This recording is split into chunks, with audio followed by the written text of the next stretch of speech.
And hello. It's been a while.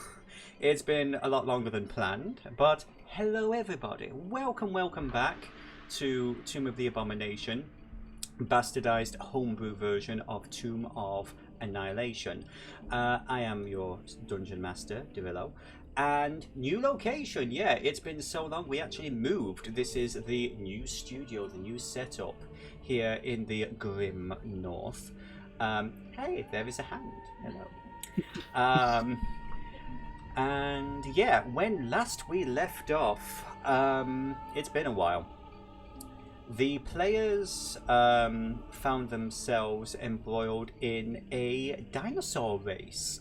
In part to get some coin and to have some fun, but also they were trying to locate a particular item. The Eye of the Oracle, a particular gem that one of their employers, interested person in the city, a guy by the name of Potmark Poe, wanted. He was basically the member. He was basically the Zentarum representative, and he was the dude who was lurking in the ziggurats in the old city on the outskirts. However, while the party was doing this job for him, they also teamed up, albeit briefly, with one of their former companions, Risk the Red, a kobold who has now got ties to the Harpers. The Harpers also wanted the same item, or did they? Turns out they were more interested in the fitting that the gem was held in. This fitting, it seems, had a connection to some of the other mysterious items that you guys have been discovering throughout your time here in Port Nyanzaru. So, you do have the gem, the Eye of the Oracle, which you were going to be paid for. You also won the dinosaur race spectacularly. I would say, for the sake of brevity, the story did end with one of your members / ward, the little kobold child Lucy, running into the streets of Nyanzaru, cackling madly with their new winged monkey Squish. For the sake of brevity, as I say, we will say that you were able to, through a mad dash through the streets, track down the child and her monkey, and eventually drop them off with her guardian, the trade prince Wakanga. So, it is now late into the evening, and you guys, some of you had some plans. We do know that above table, Peanut, who likes to prefer to be known as Bucket, the Warforged, had some. Yep, totally a Warforged. Yes, they are a Warforged, nothing else. There is no squirrel inside there, that's just madness. But, pay no attention to the squirrel behind the head mask. Exactly. But, the long and the short of it is, you had intentions of tracking down the missing piece to your collection. But before we get to that, was there anything else the group had planned to do other than hand off the gem to Potmark Poe? Not especially, not from Taff. Okay then. I will say, while I try, I had everything prepared except the one thing I needed. Let me just double check. That sounds about right. Yeah, it's you've got everything set up, you know, you've like, let's see, there was this. So you guys kept the gold pieces and everything, that's already been given. And in return, he's going to give you, here we go, yes, okay.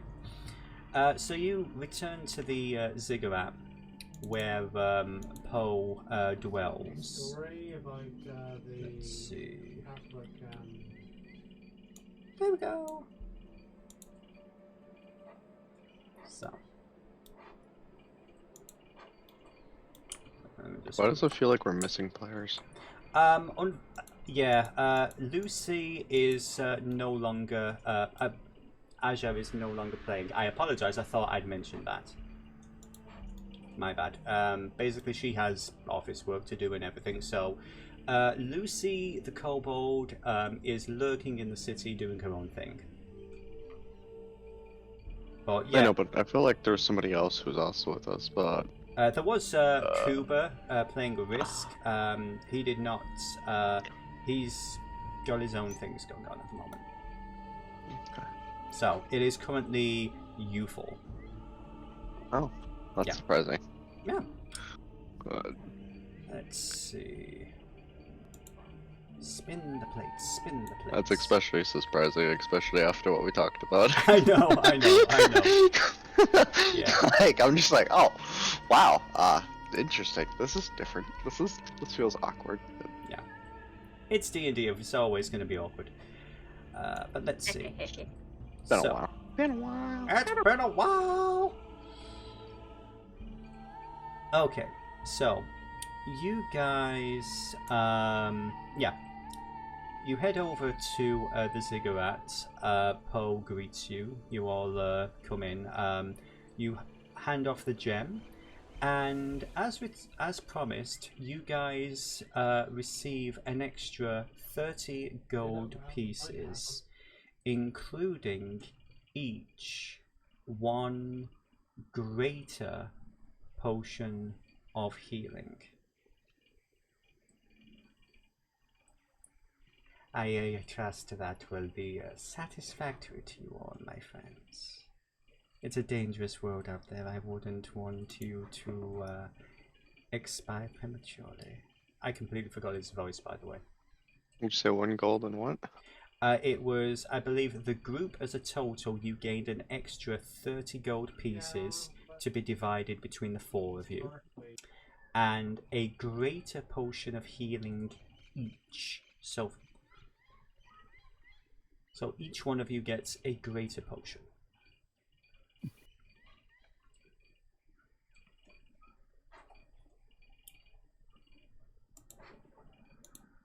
And it would help if I had the right music playing. There we go. So, was there anything else you wished to tell me? You all get 7.5 gold, by the way, everybody. So 7 gold, 50 silver, if that makes sense. Or is it 7 gold and 5 silver? I forget what the I decimal have point is. no idea. Let's 7 say and 5. 5. 7 and 5. Okay. Yep. Cool. You want to mark that down for each individually if you guys want to.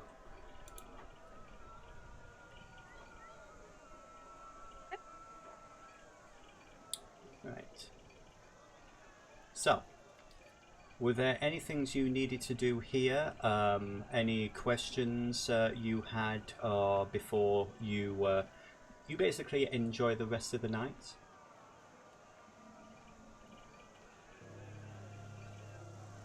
I would say that is a no. So, Nope. we are going to move on to the city again proper. And the group enjoys their evening and their rewards. At some point, Bucket is going to peel away from the group. So, is anyone... Bucket, I would say give me a stealth check based on the group's passive perception, unless anyone's trying to keep the group together or has anything, they want to try and discuss with each other. This is gonna be fun, because Bucket is big and loud. That's a 9. So... Yeah, my passive perception beats that just as a 10. Yeah. So, I would say everyone is very aware of the fact that Bucket is off, you know, to use the bathroom, quote unquote. How you, what do you say, Bucket? The floor is yours. I'm just going to acquire some materials for my projects. What kind of materials? I need to go shopping for more spellcasting components. I'm looking for more mechanical. I'm just gonna wave my arm and make it like a little squeaky noise. I would say at that point that's going to be a deception check and an insight check, given the fact that technically not true. Oh, Believe it. I believed it anyways.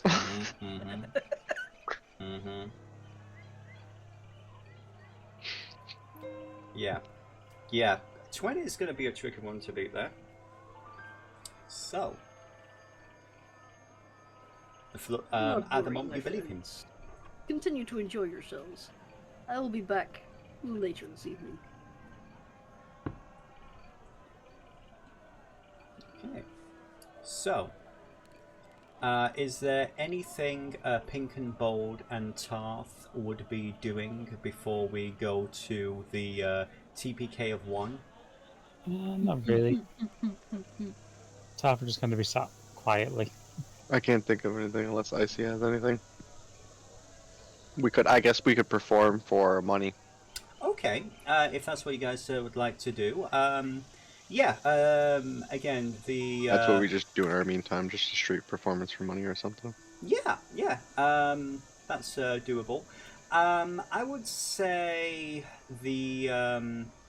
yeah, give me both a it's your decision. Actually, yeah, I would say it's going to be a performance check from both of you. Ooh, okay. Oh, real life reflecting in the game. Great. Hey, these things happen. Yeah. I feel like I averaged it out. Yeah, no, I would say this. It was very close to a 20 there. You know, both of you guys have been performing long enough to where you're able to cue in from how the other how your partner is feeling. And I would say that Tertra knows at the moment Rolder's just having one of those days. So you do a few extra flourishes, you know, like on occasion where you kind of like do a pirouette or like a, you know, a particular movement like in front of them. So like the attention is kind of drawn off. So they're just able to just go, yay, ooh, yeah. And, you know, they're able to just coast through for the moment, for the most part. You get, I would say, a decent amount of coin. Give me, for this one, just give me a D10, Cream. Okay, that's not so bad. So yeah, between you get 9 gold. You know, could have been better, but no, could have been a lot worse. Given the performance and everything, you guys made a nice little sum of extra pocket change at least. Meanwhile, although that's going on, I'll give you 5 gold, hun, and I'll take the 4. And how much did we have? Did we get before? You get 7.5 from that, what we had before, from that other thing. So, yeah, you should have a total of 14 today, if I did math right. I don't hear any no's or anything, so I assume I did it right. Hey, I will give you guys this, and this is the only time you'll ever be able to open the game, the DM or anything. I was in the top of my class in mathematics in high school. However, I was in the special needs class. This is a true story.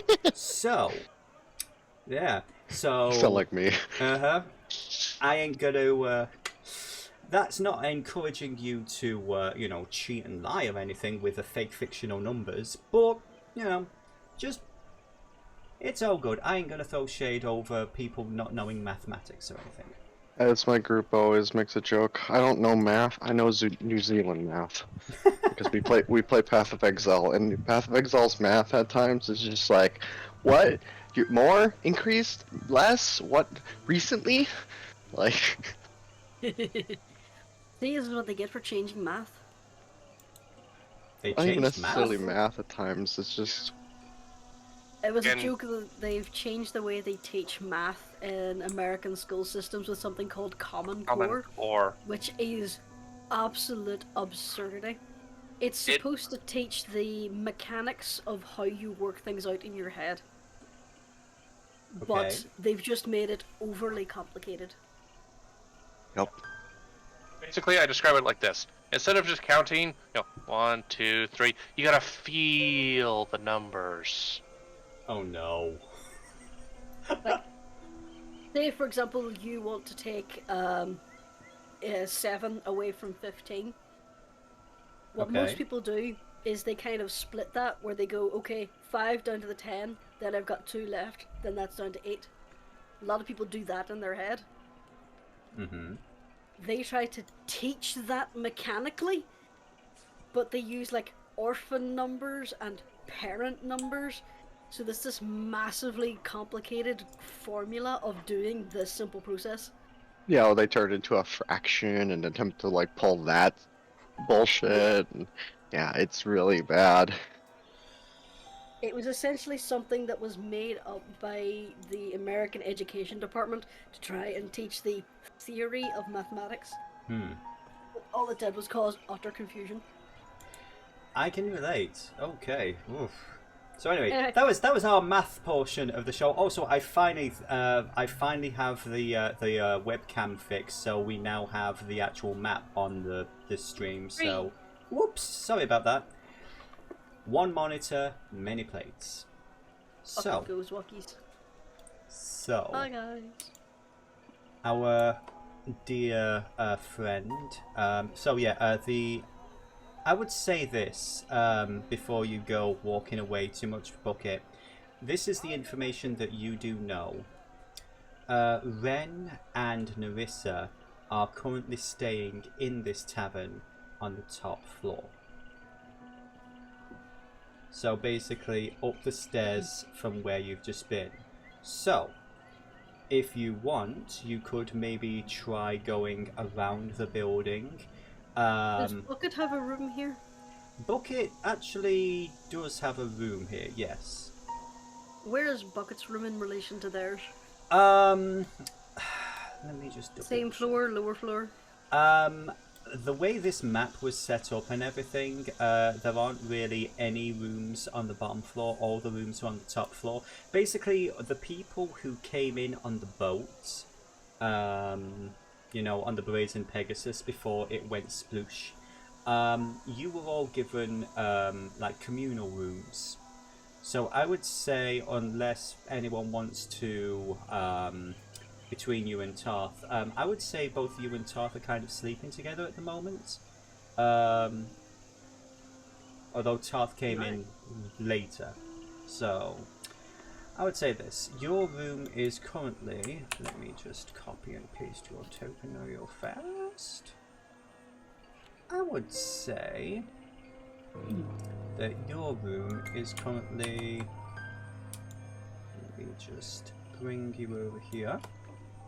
And also remember to bring Specky over as well. And copy that token. La da da da da.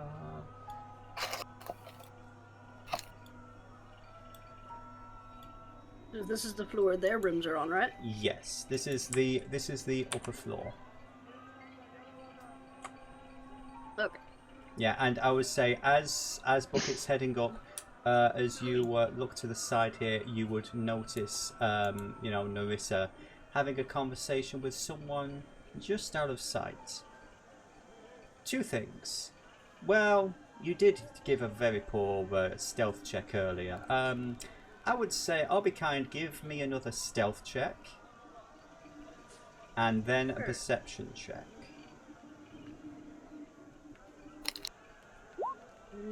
Deception. Not deception, perception. I'm Oh, sorry. perception. Yes, Sorry. I'm sorry. I misheard. 8.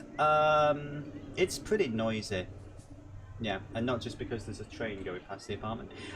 Basically, you. Fuck you. Yeah. Anyway, as you. Excuse me, I miswired my horn. Yes, indeed. As you're. Oof, that oil did not agree with me.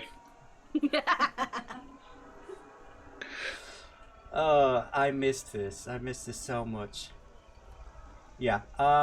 You basically you notice that Narissa is talking, but it's fairly noisy, even though it's pretty late at night. The tavern that you guys are in is a pretty boisterous one. It is filled to the brim with people, and the open air balconies on either side, basically here and here. It's pretty much open to the elements of both the other tavern goers and the city in general. So it's pretty hard to make out. But Narissa just glances over, looks over at you and says, "Oh, yeah," she beckons you over. Oh, okay. Bucket will wander over. Yes. Hello. Hello, good evening. I was just telling Ren about the business from today. Yes. Our little kobold riders did exceptionally well. Sitting across from her, from those who remember, is a human dude. Looks to be from somewhere in the Sword Coast. Very shabby, if expensive-looking clothes. This human dude looks at you, bleary-eyed, and says, "Oh, hey, big man, how you doing?" Yeah, I know this has been telling me everything. You've apparently you brought something really interesting, and on the table between the two of them is the item you are looking for. Yes, I was curious as to what it was. Well, here's the thing, right? So there's been a few stories going around recently about suddenly he's turned into a Geordie. There's been a few stories going around about weird happenstances going on, a little bit of chaos, a little bit of mayhem, and well, apparently there's a rumor going around. One of my friends has said that there's a particular artifact that's been tried to smuggle into the city, and it's been broken apart into different bits and pieces. And I think that this might be one of those pieces.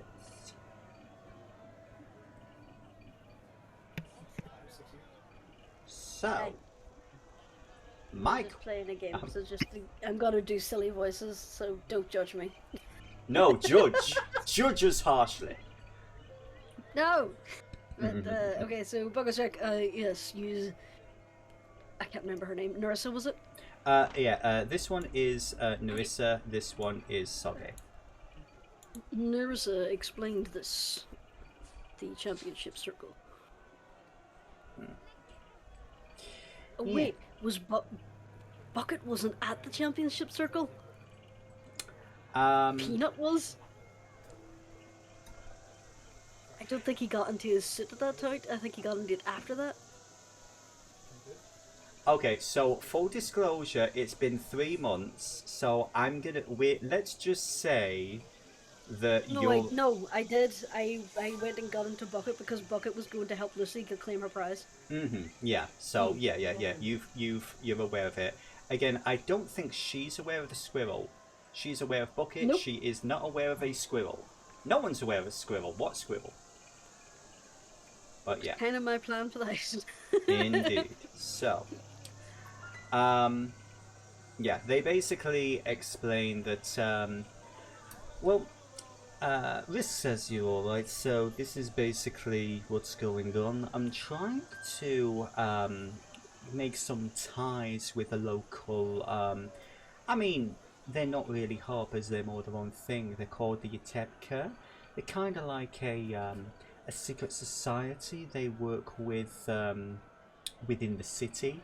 I'm aware of like one of them been trying to prove that the harpers are worth getting together with and everything. I think our interests align, and they've been showing interest in trying to get hold of this artifact before more shady elements do. So if you're able to track down any other bits and pieces of this thing, we'd really appreciate it. Bit of gold, bit of acclaim, and I say Risk seems to think you're worth it. So if you've come across any other little bits and pieces like this in your travels, it would be appreciated. Noted. If they are seeking this, though, I assume you will be putting it somewhere safe. Yeah, I mean, I'm probably going to have it on me for the foreseeable future. I might leave it with Risk, might leave it with Risk actually, because he's currently here. Or, I don't know, what do you reckon, mate? He looks to you.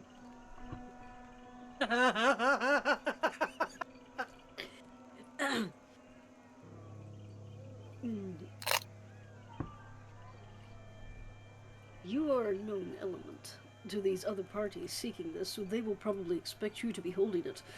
No one will be suspicious of the little red kobold. Yeah, that's very true. Is again, new face and all, but he's pretty trustworthy. He's a fairly decent lad, so I'll be leaving it with him in the meantime. Would you like me to take it down to him? Give me a persuasion check. Chance in my fucking arm this. No! +4! Well, I appreciate that, but no. He's currently resting. It's been a bit of a long day. He's keeping an eye on a couple of his other mates. You know, the ones who were on the ship that you came with, the little green tiefling and the human girl. They've not been feeling too good since that whole ant thing, so I'll take it over to him. But yeah, if you guys can find any other of these things, just let either me or Narissa know, and well, technically or Risk as well, and yeah, we'll see what we can find out. Very well. Alright. Well, I'm just gonna drop this off, and then he's getting more and more effeminate with every sentence, and then I'm gonna have I'm gonna treat myself to another little drink. Oh, by the way, he slides something across the table to you. It is a large mug filled with a very dark brown ale, so dark it's almost like black. You should try that, mate. Help clear your insides out. You do drink, right? It just like blinks his little lens covers. I consider it lubrication. No. Oh, go on. I want to see what happens. It would cause internal damage. I mean, that's the fun. But no, okay, fair enough.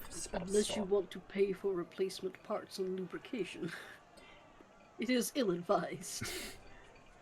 I mean, that is lubrication that I have paid for, but no, I get you, it's alright. Lightweight. The offer is appreciated. Oh yeah. Ren is going to, give a nod to you and Narissa, and he is going to head down this way and into this part of the building. Narissa just gives you a friendly nod. I want to see Drunk Squirrel. Yeah, but they don't know I'm a squirrel, so I have to keep up the act. I know. So, Narissa just gives you a friendly smile. Was there anything I could do for you? No, I was just curious as to what was going to happen to that piece. You mentioned you were going to try and find somewhere to store it. Yes, honestly, I was going to put it in. I have a safe here in the basement, but since I bumped into Ren, it seemed better to just, hand it over to him. Yes. Well, I'm a bit of a built-in safe. Just bang on the chest cavity. Now that is true. Well, tell you what, if you find any other pieces, we'll keep them with you, and when you find a few of them, let us know, and then we can put them all together and see what happens. My curiosity is piqued. I would like to be present if this happens. Absolutely, yes, I think we can arrange that. Very well. Well then, I cannot remember why I came up here. Alright, well, Yes, I remember now. I was going to fetch something from my quarters.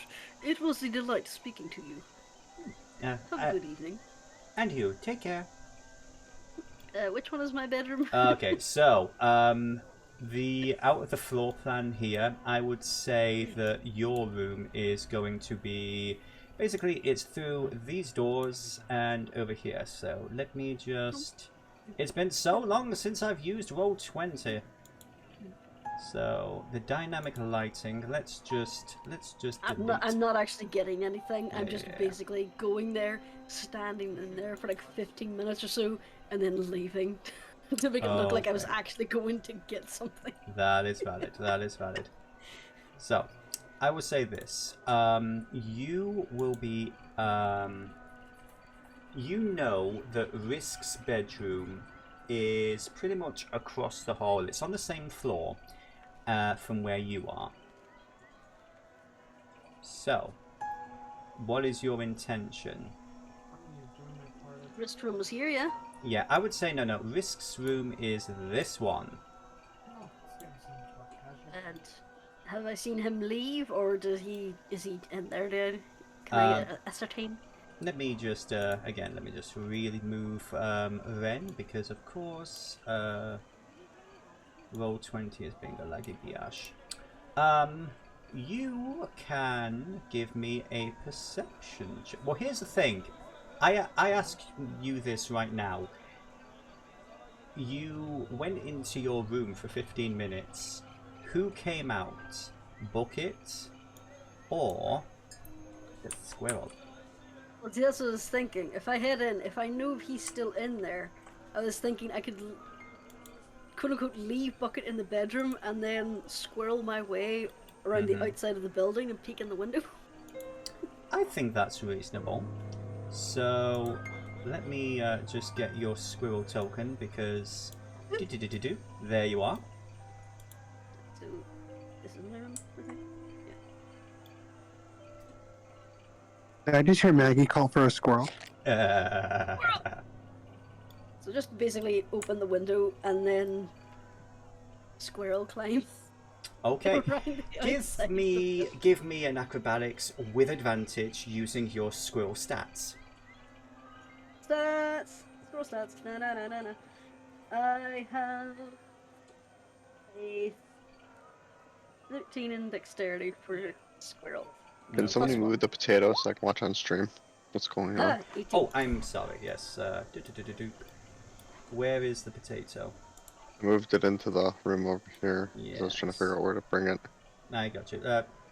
Stop moving things. Potato. Where is the squirrel? The Over squirrel's- Oh, Let's see. I see you outside. Okay. Mm-hmm.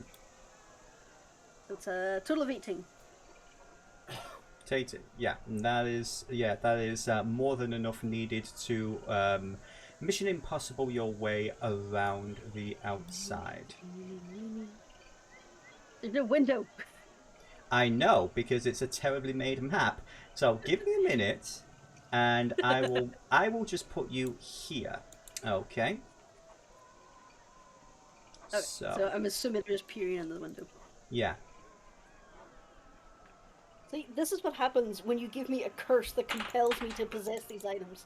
Yeah. It's what we do. Okay. Where did the squirrel go? Okay, let me. Please stop Really? moving the potato. I'm trying. So again. Left side of the building, on the balcony. Okay. All right. Thank you. We are So. all the potatoes. Okay. Three Good Things lord. you say as a DM. Please stop moving the potato. Yes. Eight potatoes showed me the way. Oh my gosh. If you So want to know. again, so this is above the table talk here. On my screen, because I've got all these windows on one monitor, and I basically have the webcam version on one browser, and then I have my Game Master version on a different browser. It's like the movement is so choppy and everything. I'm just like, oh, you swine. So it takes the simplest of actions take me a moment or two. So appreciate your patience. So yeah, in this room, because their tokens were moved for some reason, two of your companions, it was Bloody's character, Kinreth, the human artificer, and Megan's first character, the little cockney tiefling boy. They are currently still passed out in bed. And Risk is currently sat at a desk writing a little journal. Over here, in front of him, is a large metal box that is hanging open, and inside you can see the item which you are trying to acquire.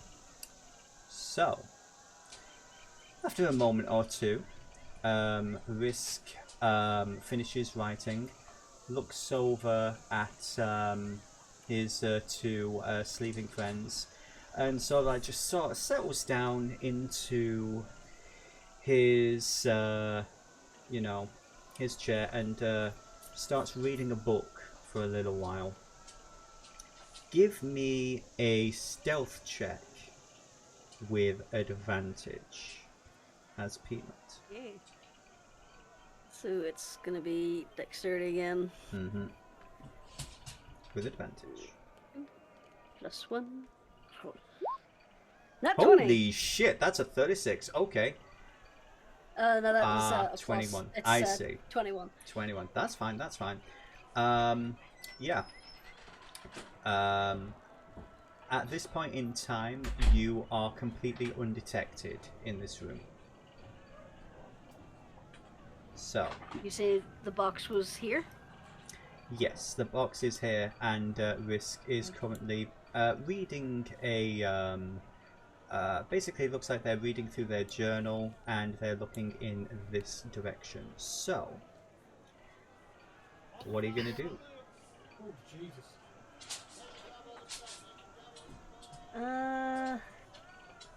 No, I'm not going to cast Firebolt. Thought I had Thaumaturgy to distract him, but I don't. So, I've skittered in under the bed, yeah? Yes. You are currently completely unseen underneath the bed. How close to the bed is the box? Very close, I would say. You could try. You could try slowly pulling the box closer towards the bed. You could try. You could try a few things. Do you have any sort of ability to make Risk go to sleep? Could you throw some? Oh. Let me Okay. see. I thought I had Thaumaturgy. I was gonna make it sound like someone is knocking on the door. Yeah. Which,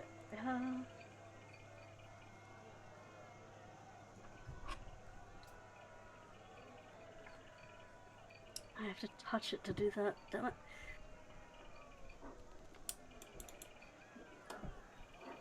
I do have proficiency in sleight of hand, so I could probably just try and steal it. Okay. I will say this. Because he is in the room, and he's... Basically, you would just be in the periphery of his vision. It would be at disadvantage against his passive perception. Does that seem fair to you? It does seem fair. Okay. What time of day is it? It's nighttime. It's the day of the race and everything. Everyone... He looks pretty tired, to be fair. A lot of the people in the streets are just having their nighttime, you know, carousing, as one does. Okay. Then... Peanut's gonna wait for him to fall asleep. Okay.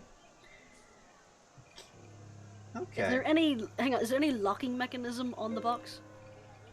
I would, because I described it earlier as being open, I would say, well, there is a locking mechanism, it is open.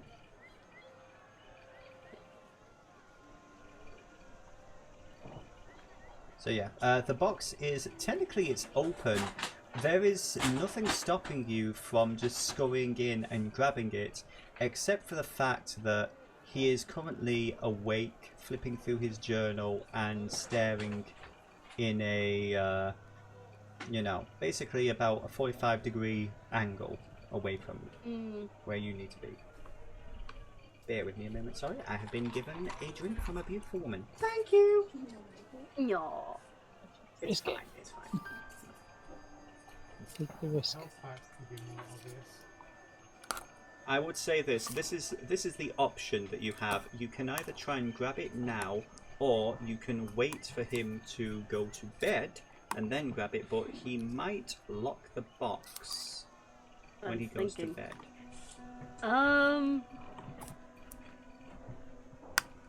There's another box over here, right? That's a foot locker. That's another foot locker, because you get the impression that these are the foot lockers for two of your companions. And he's just put the, well, yeah, he's just basically using one of their foot lockers. Okay, I have a dumb idea. Okay. It's a very dumb idea. Yeah. Risk is currently reading a book. Yes. If I cast Catapult on the book to make it fly against this wall, Okay. and then quickly jump in, grab it, and run back in under the bed.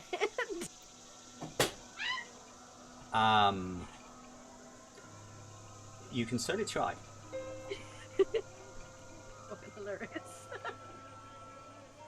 Yeah, sure, let's do that. That's literally Okay. all I have. And let me just make a dexterity saving throw for him, not to take damage, but to hold on to the book. And no, Risk, yeah. The poor guy, he's just reading, you know, making some notes, so like chuckling to himself, like, oh wow, what a day, when boom, the book just shoots out of his hands and slams into us, like, what? Oh my god, what the hell? What the hell was that? Would he And- now be considered distracted enough that I could pull this off? You may roll your sleight of hand with advantage. Peanut. Oh dear. I'm just gonna roll the two D20s again. Okay. Not 20. Holy shit! Yeah.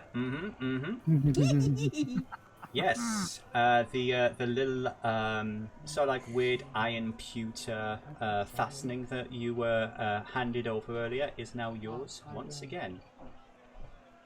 Hey, I'm getting out of there while Risk is still confused. He's looking at the book, but his bow is now out, and he is now scanning the entire room. So you. In that case, I'm gonna stay hidden under the bed as much as possible. Okay. Even if I have to climb up into like the underside of the mattress. So the little kobold is now sort of like getting lower to the floor. His like ears are twitching as his nose is, and the longbow is out, and he's just scanning the whole room. Let me just give, and again, I'm going to make these rolls public. Let me just give a perception check. So, what is your stealth was a 20, so he's not going to notice you just yet, but he is going to start making his way over here carefully. Hello? Is there somebody there? What are you going to do? I'm gonna try to hide in just, you know, in like these box beds, there's like a gap between the mattress and the bed frame. Yes. I'm gonna try and get in that little gap under the blanket and just stay as still as possible. Okay. Make sure to tuck my tail up in. Okay. Let me just remind me. Let me just remind myself. What is his favoured enemy? Because he is a ranger. It ain't Critter. It ain't Critter. That's valid. That's valid. Let's see. Let's see what spells he has. I feel like an asshole stealing from Coop's character, Yeah. but I'm cursed. I have to.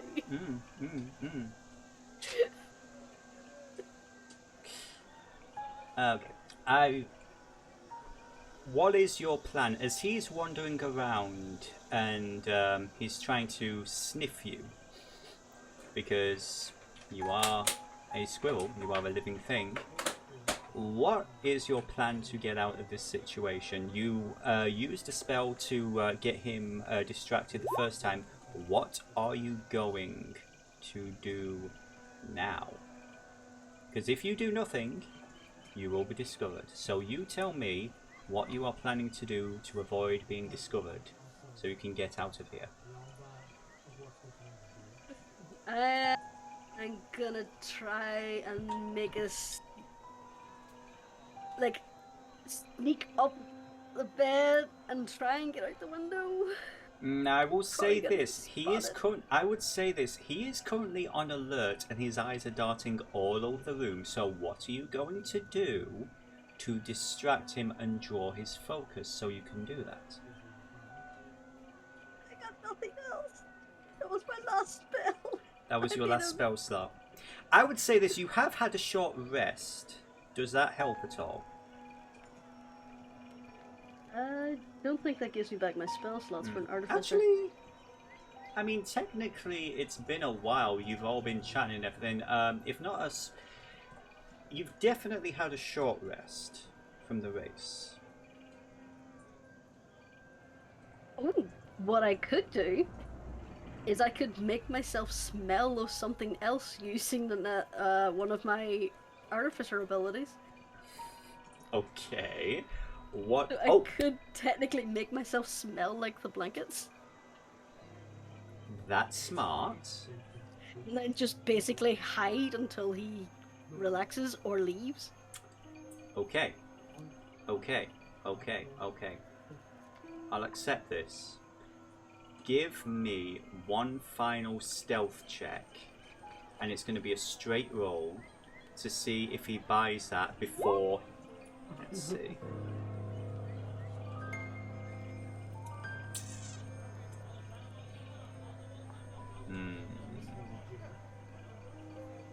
I'll be kind. Okay. Okay. So how do we salvage this now? So this is a failure, and this is not a D&D thing. This is something that I use in other games.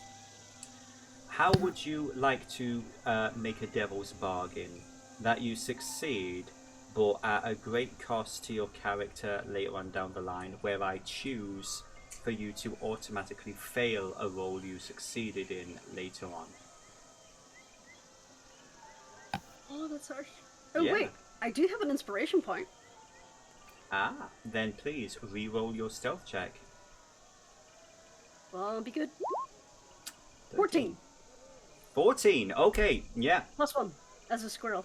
Okay, fair enough. 14, his passive is a 13. So, after a moment, he's going to, as he's coming close to here, he looks over at the trunk that is open, and he's going to be, oh bollocks! Oh bloody hell!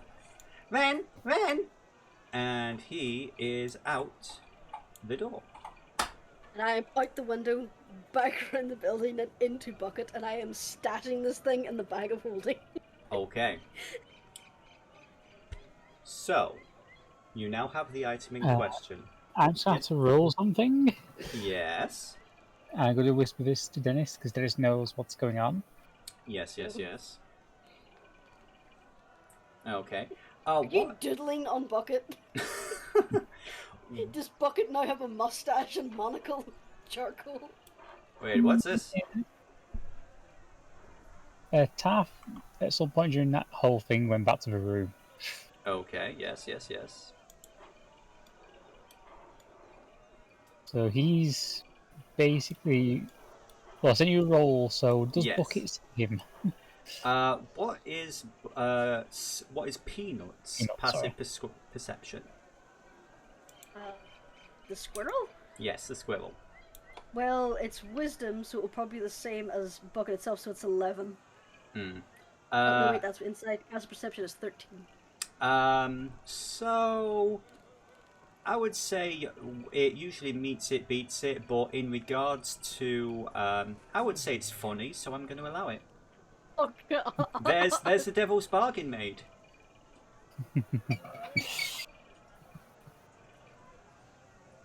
So, And yeah. what exactly have you been up to?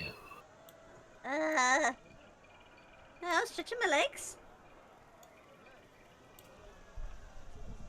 Happy I'm cooped go- up in that thing all time. I'm going to roll a perception. Make that an insight if you'd be so kind. Insight, okay. Yeah. Let me try and move you over there. I really want to know how Peanut's stashing this item. Well, I it's have a really big funny. bushy tail. That's true. There you go.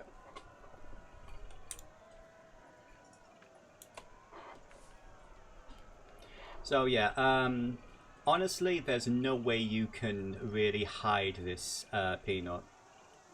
It is pretty plain to see that you have the item in your hands as you're going out for your quote-unquote stretching of the legs. Just shove it in my tiny overalls. It is the size of you.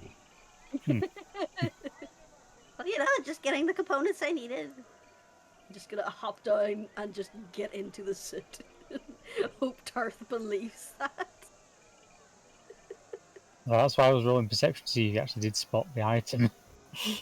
Oh, I see. I thought you were trying to insight the motive, but yeah, no. I apologise. Give me a perception then instead. Same score. 11. There you go. I would say, yeah. No, I'm gonna say that you actually you see through the bullshit. Pity that the kobold just happened to misplace the item we gave to the harpers. Oh, yeah, it's a real shame that happened. Indeed. Real shame. Incredibly bad fortune on his part. Tina's just gonna chuck the item into the little hatch and then just kind of hop on Bucket's shoulder, and so she's like relatively close to Tarth's eye level. How about I keep the enchantment going on that weapon, and you don't say anything, yeah? Which weapon would that be? I gave you like a +1 magic Yes, bonus yes. on one of your weapons. Provided I get use of the item when we reach the city. That is all that concern.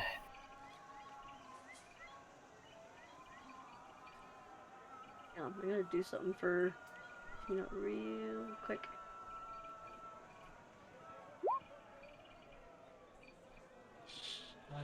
Sure, we'll see what happens when we get there. Like I say, that is all that concerns me. And we Finding don't know what happened to it then. exactly. I will say nothing, and you will say nothing. Hey, Peanut holds out her tiny hand. Taff will gently extend his index finger, claw first, as a kind of closest finger to a handshake. The most awkward handshake. You better deliver, Miss Tinkerbell, or no amount of clapping will send you back from where I will send you. Okay. Depends on whether or not Peanut manages to shift this fucking curse. So, But yeah, get that done. so now, There's 2 pieces of this I have now. where were the other pieces? I have a half circle amulet that's a piece of this set as well. Now, refresh my memory. If memory serves, I thought you had all the pieces. Yeah, I'm pretty certain we do. I have the half circle amulet that I got all of for the bullywogs. Yes. What was the other one? The snake head. Mm-hmm. Oh yes, I forgot to add that to my inventory. Mm-hmm. So I've got the snake head, and now I've got this piece. I'm certain we have all of them though. Yeah. If memory serves, there was the snake head, which was the top half of the snake, and then the piece you just picked up is the bottom half of a snake jaw. Then you have the 2 different crescent moon pieces, which, well, so it was 4 pieces in total. I don't know if Rolder and Turtra had, the other halves. I'm assuming that it was Bucket has had all of them. Yeah, I must have forgot to write it down. Alright, well, I will add that. Not a problem. So you now have all 4 pieces of this particular puzzle. What are you going to do, Bucket? Well, I'm going to assume I'll be compelled to reassemble it right away. I mean, you are the author of your own destruction, which seemed a waste.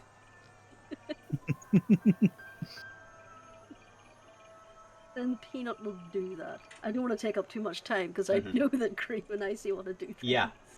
Sure, I'll reassemble them. Okay. So in that case, I am going to say, just give me the last roll for this section. Give me a Arcana check real fast. Reassembled, cursed amulet. There. Arcana. Ooh, I'm proficient in this. That many. Okay. I am going to give this loot and handouts. There is an item that belongs to you now.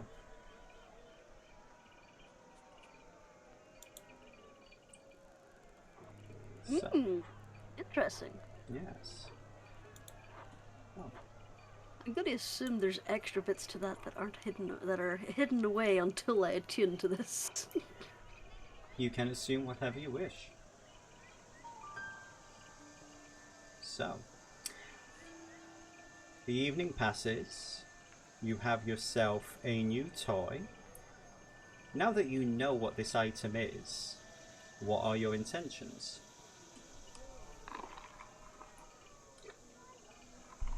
And is this something that you wish to discuss with your kobold associates? Not for the moment, considering the, if I remember the curse correctly, I wanted to possess this. This was all mine. Mm-hmm. So, Ina was compelled to keep it to herself. Okay. So, we can say that you have attuned to the item. Sure. Okay. That makes sense. Is there anything... It's mine. It's all Okay. mine. Okay. You now mechanically have attuned to the Dreamer's Amulet. So, was there anything that Tarth was going to say to Bucket before we wrap the scene up? Nope, he said all he needed to say. Okay then. As long as he gets use of it when they get to the city to open whatever's needed, he's Okay. happy. Okay. So, we will say that it is now the next day, and we find ourselves back in Schultz. I would say at some point through the night, Risk is probably going to approach you and say, you haven't seen a little bit of metal or something, or is there like a poltergeist around here? I had heard banging earlier on. It's an Or unusual devils. place. Sorry, Coobs. But, yes, so, it is a new day, and I would assume that you've all gotten back together at this point. I would say in order to try and get this back onto some kind of semblance of rails, even though the quest essential item has gone missing, I'm going to paraphrase, since we put a little bit of time into that. Ren basically is going to try and track you guys down, and he's going to be very alarmed that, shock upon shock, the item's gone missing. It's a mystery. But yeah, he's basically going to try and explain that the contact that he was working with the Utepka Society was interested earlier, and honestly at this point that's the only option that he has for trying to find out any further information. Ren doesn't really know what this artifact is or it's about or anything, but the person that he was arranging to meet up with might have more information. So, since you all are very trustworthy people, he is going to ask you guys to, meet up with this guy and see if you can find out any information about what the artifact is and also why someone would try to steal it. So, let me just get... It's a good thing I have a literal built-in poker face. Yeah. Yes, it is. So, here we go. So yeah, he's going to give you a time and a place. It's near the bathhouse where you guys had that little encounter with a water elemental a day or two ago. So this guy by the name of Diansa, he's apparently a member of the Utepka. When you go up to him, you need to do how do you do it? He basically does this really complicated hand gesture where his fingers are poised up, where it's supposed to look like the horns of a triceratops or a very goofy looking devil horn thing. Basically, just go up to him, like that. He should be, I think he's going to be wearing purple. He usually wears purple. And he's going to try and lead you to other members of the Utepka. Apologise on our behalf while we try and figure out what's going on and see if we can track down any more parts of this, whatever the heck it is, alright?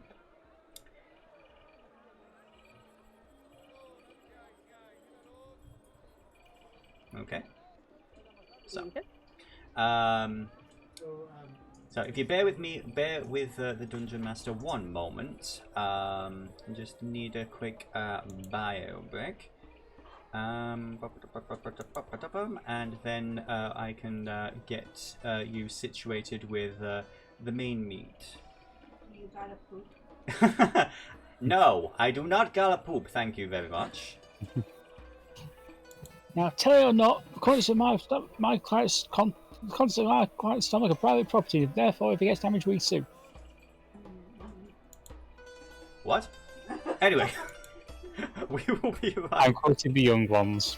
I'm sure you are. Be right back. Appreciate your patience. For those not in the know, I'm referring to the episode where they're evading the TV license, and Vivian eats the telly. It's a toaster. Once again, I have not seen all of these cool things of which you speak. But I may be plotting and scheming something for Saturday or tomorrow, depending on what other people have got planned.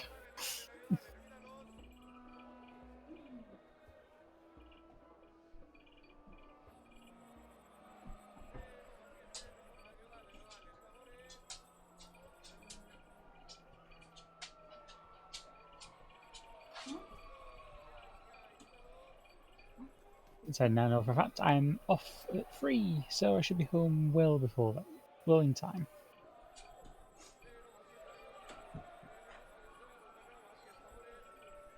And the new job I asked for like 4 days. It's part time. It only pays like $10 an hour, but I was very much like, yeah, I have like basically two other jobs, so I don't know. I don't know if I'll be able to play D&D for a while or anything. Yeah, no.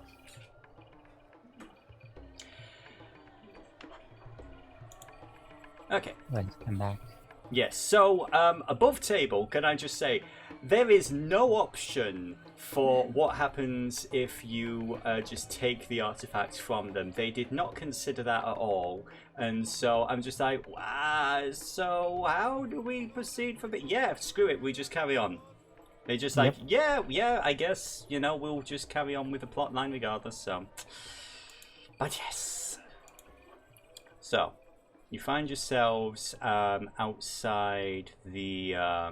it's a new day, by the way. Everyone's had a long rest. So the 4 of you make your way over to the... Maybe it was a fake, like Leprechaun Gold. It disappeared. Sure, we'll go with that. I'm telling Coob, and he's like, oh, for fuck's sake. I know, I'm sorry, Coobs. Oh, Lord. Lordy, lordy, lord. But anyway. You spend a little bit of time at the bathhouse that you were at previously, trying to keep an eye open for this individual. Eventually... a Chorlton man in, rich purple robes sort of catches your attention as he's strolling towards the bathhouse, looking a little bit heavily bundled up for the weather. As ever, the weather here in Chort is very hot, very humid. And while the fabric's fairly light and everything and breathable, there's quite a lot of it. There's a very striking purple colour, as was mentioned to you previously. What do you 4 wish to do?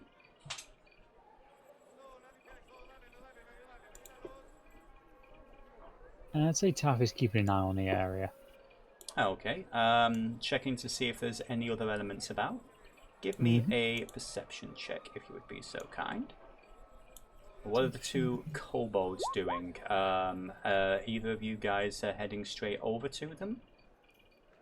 Or anything else? What are we here for again? Yeah, so basically you have been told to meet up with this guy in purple is supposed to be a member of the Utepka Society. They're basically the Chorlton equivalent of the Harpers, at least according to Soggy Wren.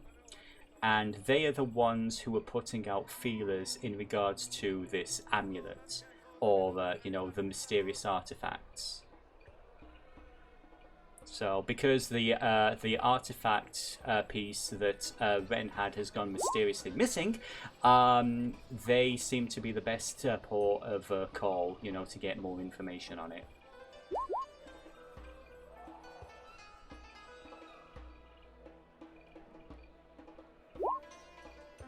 Well, I'd say since we obviously don't know that the nice little squirrel has the shiny. Mm-hmm. Sorry. Yeah, you don't.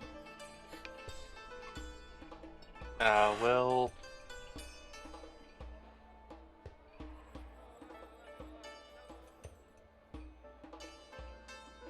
I guess I'll get more information on it to see if we can find any leads about where it might be. Okay, so you want to approach the dude? You basically the person that you were told to meet.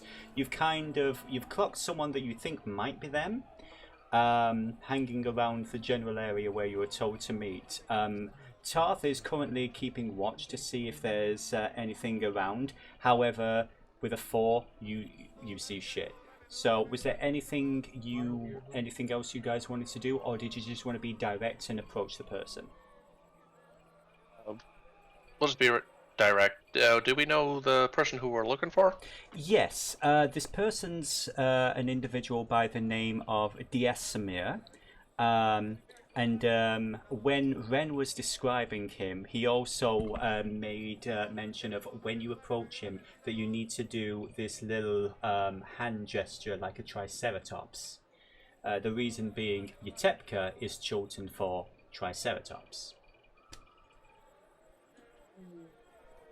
Then go ahead and get the guy's attention and attempt to do that hand gesture. Okay. Are you being open about this? It's fairly quiet at the moment, but there are still a couple of people about. Are you trying to mask the gesture, or are you just walking up and being like, "Yo, what's up?"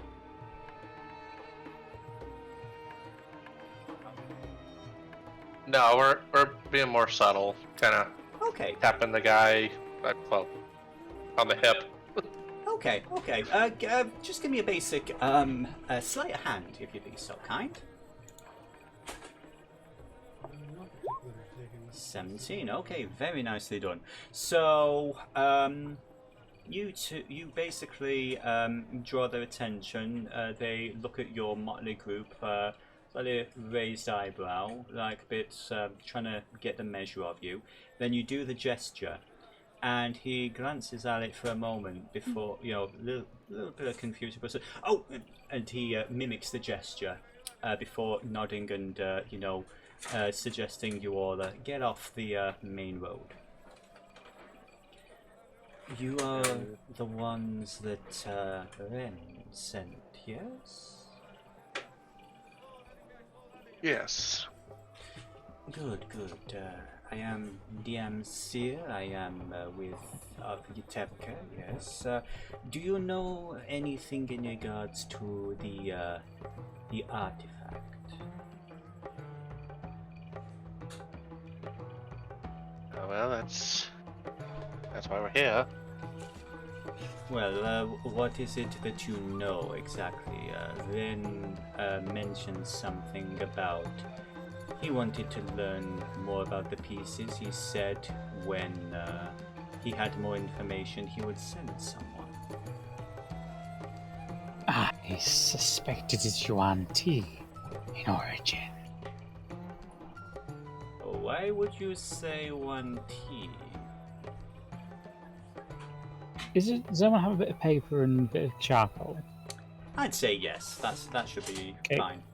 Taff is going to borrow it and he's going to make a quick sketch based on the pieces he has seen. Okay. And you okay? So you do that. The various elements that you've seen so far. He's going to try and make it look like it's a little bit of guesswork, so it's not obvious he's actually seen it. But yeah. So this is the clarification I need to say now. Are you so you're basically drawing like the individual bits and pieces that you have seen, but in a way where this is how they might look when put together. Pretty much, yeah. Okay. As a group, I would like everybody to give me a insight or a perception check, whichever one you feel is more appropriate in the moment, as you're reading the expression on Disamir's face. Okay. Okay. And just one from Tertra? Either perception or insight, your call. I can confirm that both... I'm gonna have to pull my character sheet back up. No It problem. literally doesn't matter for my character. Oh well. I will say... Clearly distracted. Yeah. This happens. I will say this. Both Rhoda and Tarth, as you're watching this guy look over the notes, there's a look of very clear recognition that he seems to mask, but it's clear he recognizes exactly what this item is. And he kind of looks over to Tarth with a little bit of interest. Tell me, you've seen this item. Where is it now? That I cannot say for certain. Can you say for uncertain? No. Well then, unfortunately, I don't see how we can help each other.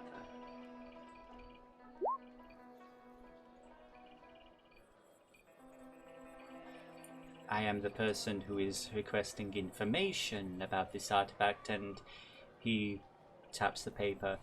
It seems you have that information, so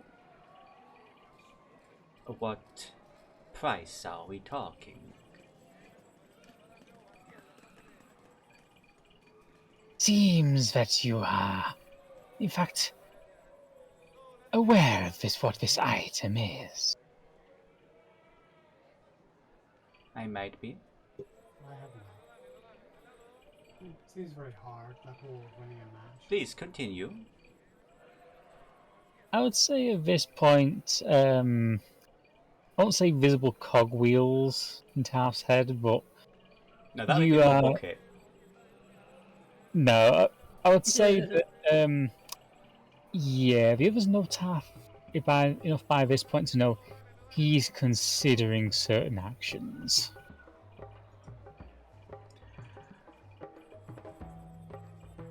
Again, what price are you naming? The artifact is, its origins not really your concern. I simply wish to reclaim it before it can do damage. Far from it. Excuse me? This artifact, I have reason to believe it is connected to the lost city of the player. I cannot remember now. That will be Oralunga. I have reason to believe it is connected to Oralunga. He, again, with the perception, I can confirm that both for Rhoda and Tarth, there's a look of genuine confusion at this point.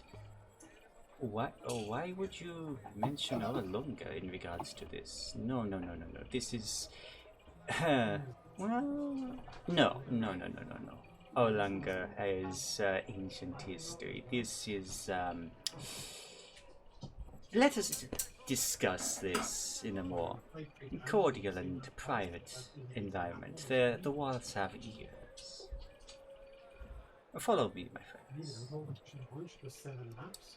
And he starts making his way away from your group down the main road. So, what are you guys doing as he does this? Taft is following, and he's trying to keep alert just in case it's a trap. Okay. Yeah, Rilda is also following. I would say because of your insights earlier, no, we'll get to that. We'll get to that. So, you guys make your way through the various streets, getting further and further away from the busier marketplaces, until you get to more the warehouse district of Nainzaru. And at this point, you find yourselves at a one of the various warehouses that make up the area. Some of the units have And there are a couple of guards posted outside in similar purple robes, though less expensive looking. They both look over to Disamir, and he nods and he performs the hand gesture that you did earlier. The guards kind of look at each other, confused, and like. And the door is opened. Disamir gestures for you to go inside. After you. What do you do? Taff will go in, and he is ready just in case. Okay. What are the rest of you doing? Bolt will bring up the rear. Okay. With the two bolts in between? Cool. Yep. Yeah. They decide to go, yeah. Okay. So, I would say, let's put this roundabout here. So, as you head into this basic warehouse space, you see it's there's not that much in here. It's fairly, dusty. It looks like a place that's designed for heavy-duty work, like any other warehouse that's been abandoned. It's this big, empty, open space. One or two little bits and pieces of containers left around, but nothing really. The main feature is the absence of features, if that makes sense. It's very liminal. There is a walkway that leads up on either side. With a large sort of gangplank, and at the top ahead of you there seem to be some double doors that would lead out to another section. But as you step in, you notice two more figures in purple looking over at your group. As you begin to make your way inside, Tarth, would you kindly give me a dexterity saving throw? Okay, that is going to be a 14. I would say you just managed to avoid. Let me also bring you all over here. You managed to avoid the very large hole which appears beneath your feet. So. The Admiral Akbar. Yeah. Drop! Taff immediately lights up his axes. Okay. 1d4. Yes. Ooh, max. On those. So I would say, since you have managed to save, you are just, let's say, just on the very edge, and at the bottom of this hole is a very large poisonous snake. At this point, I think it makes sense if we begin to roll some initiative. So let me get you all selected. To ensure the turn order is clear. I know. Give me a second. Give me a second. Give me a second. It's clear. Yeah, the players sometimes can't see if there's stuff there, especially after you change maps. So the DM can see it. Okay, give me a second. Give me a second. Give me a second. Roll this is something 20. that kept happening to me in Saltmarsh, is why you kept doubling up. Okay. Okay. See? So. Still turn order from a previous map. I see. So let me just. So what do we do? Remove all turns, clear the list. Yep. Yes. Okay. And then don't do anything. Don't do anything. I'm going to highlight everyone again. And including Specky, because Lord knows there's no way of unselecting him. and we're going to add a turn to you all. Okay. So, Okay. would everyone like to roll me some initiative? Ding. No. Double click. Mine. Hang on, mine. 8. 1 second. 18. Yours will have to be manually entered there, Tarth. Yeah. Right there, that's never mind. Yep. We're good. Hi, kitten. Okay. Do you need cuddles? I'm wondering on tap what the Mine little at 2. numbers for the top On. left. What's the roll initiative? Yes.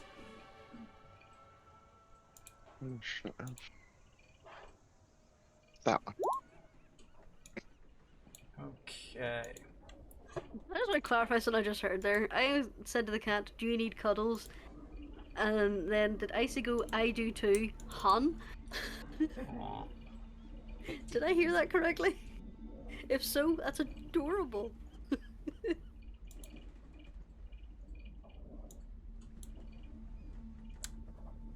So let me just get the snake in the initiative.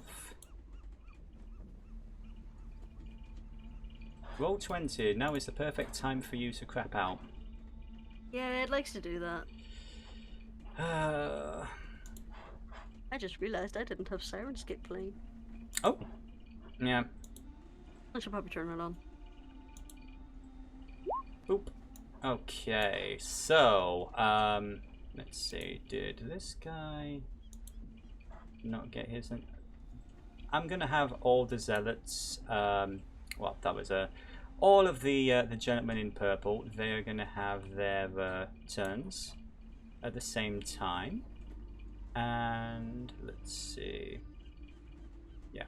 So boop, boop. And I think the only person. Yeah. So we're all in the turn order. Let me get a descending order. And for some reason the combat music is... There we go. There we go. So, top of the round is going to be the giant snake. Basically, as Tarth stumbles into the pit, or just avoids tumbling, this snake hisses in frustration and slithers its way up, and it is going to try and take a bite out of you, Tarth. That is going to be... Unfortunately, that's only going to be an 11. That will not hit. How unfortunate.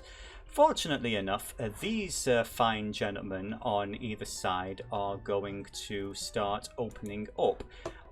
They're going to... I would say... First of all, purple is going to... Not carried. Let's see, come on. I'm telling you to do a thing. Okay. I need, let's say, I would say Tarth.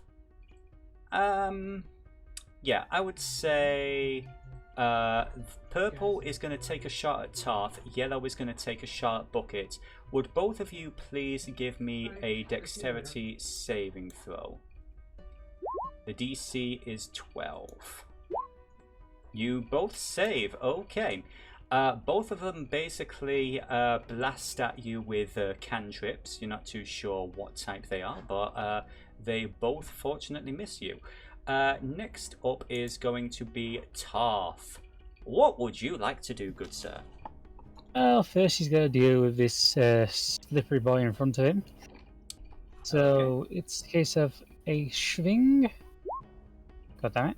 That would And be another a swing. fail. An 11, I would say an 11 is not going to hit. It's a little bit too slippery for you. Yeah. He just hisses, just looks to the two coals and just goes, "Spellcasters on the balconies."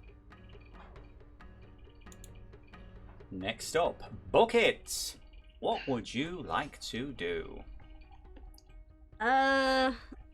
Bucket is gonna look at this guy after Tarth shouts out and is going to cast Chaos Bolt. Chaos Bolt. Okay, so that's going to be a 16 to hit. 16 is definitely going to hit this poor boy. What was the damage? 5. So 6 damage in total. Yes. Okay, so minus 6. Yeah, he didn't like that. That hurt. Anything else?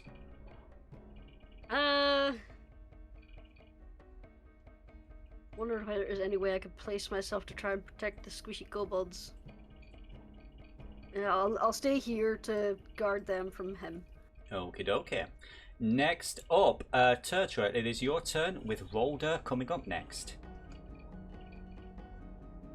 I'm going to cast Enlarge Reduce on Tarth.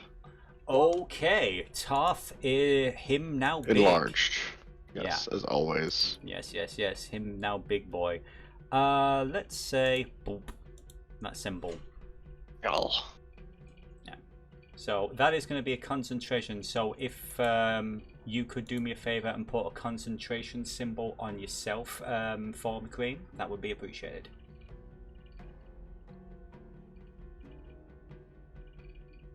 Whichever symbol you want to use for concentration.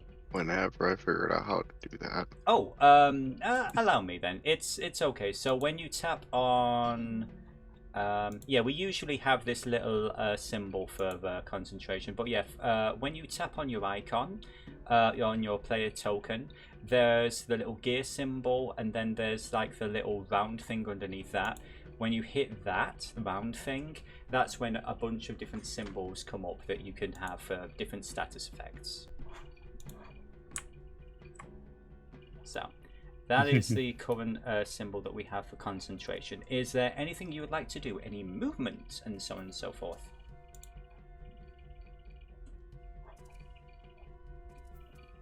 No.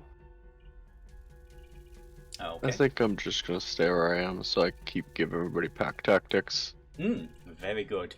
Rolder, it is your turn with Desamir coming up next. Hey. Hey.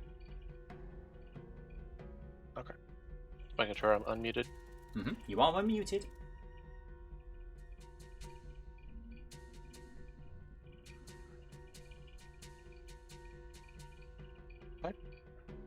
I did.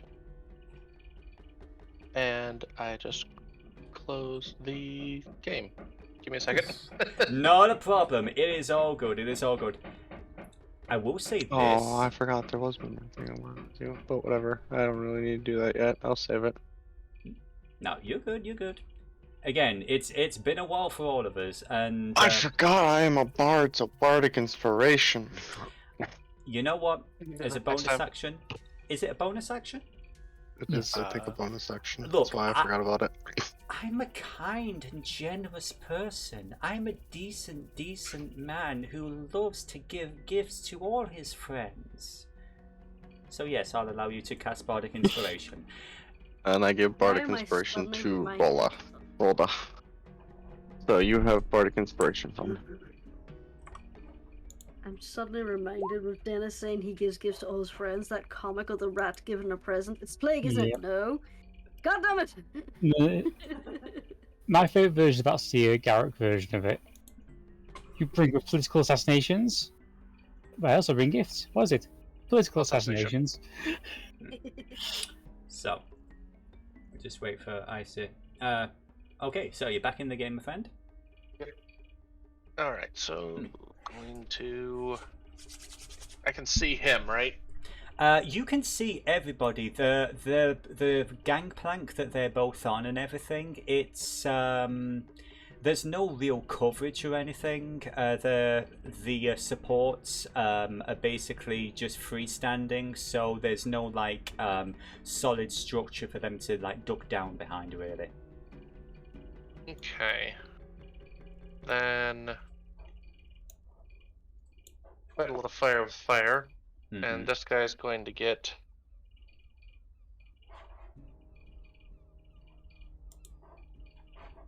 a lot of daggers to the face. Okay. You fill the air with spinning daggers in a cube 5 feet on either side. Okay, and this is within 60 feet, so yeah. So can you draw on the map exactly where the cube is, or is it just on top of him? It's on top of him. Okay, Yeah, okay. just right And he needs to make a what kind of save now? Where is it? It's... Oh, No, He's it doesn't. He doesn't make any save. He just takes 44 damage. okay. So he takes 4d4 slashing damage when he enters the spell's area for the first time on a turn, or starts his turn there. Which So will start his turn there, guaranteed. when he if casts starts, it. he's going to have a really bad time. Yep. Okay. And you are also concentrating on that as well. So do you want to put the concentration symbol on yourself? One second. Yeah. So, oh, by the way, I'm so sorry I didn't jump down to the initiative. So yeah, that was Rhoda's turn. Is there anything else you want to do? Any movements? Anything? Or are you good where you are?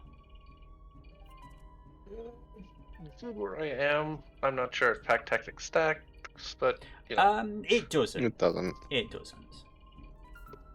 So just being where we are, just giving everybody it. Mhm. I also felt like it was the safest spot to sit between the two beefs. Okay. Yes, yeah, the two chunks. Okay. This is gonna be fun. Let's see what we're gonna do. I would say,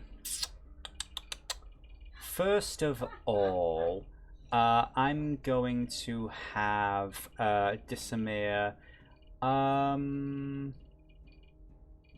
Where are the spells again? I would say, yeah, he's just going to give an almost feral grin, and he's going to charge straight into Bucket, and he is going to pretty much... He has two swords by his side. He doesn't take them out though. Instead, he grabs you, but basically by the head or the faceplate, and he is going to cast Inflict Wounds. And really, I've only just noticed that none of the spells are actually connected. Are you kidding me? I have to look. No, he's just going to use two. He's just going to do 2 melee attacks. Great. Oh. Magically, there is an anti-magic aura around you, because I can't look up all of that information and bring it to a screeching halt. So you're going to just take 2 melee attacks. Does a 12 hit you? No. Does a 25? No.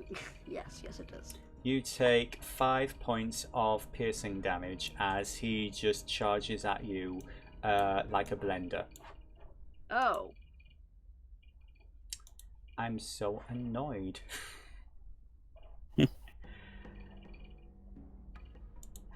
So that's his turn. I can't believe that token's not got all the spells. It's got a list of all the spells that he can do, but his is the only token that doesn't have them hot linked.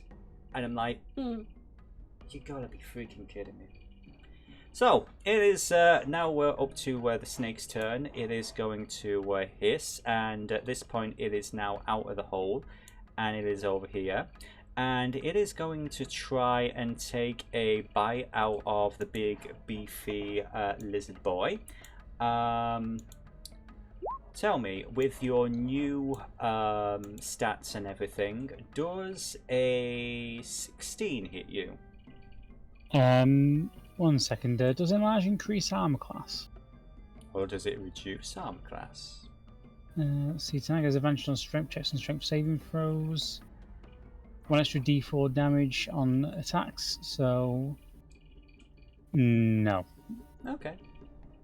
So yeah, that will hit. Oh, fantastic. As the snake basically grabs onto, a nice meaty thigh, it is going to do 7 points of piercing damage as its fangs pierce in. And then I need you to make a Constitution saving throw, please. I just need to do a very quick check of something. Yeah. Double check what your relationship with poison damage is. Yeah, that's what I'm just double checking. Mhm. Right, hold breath.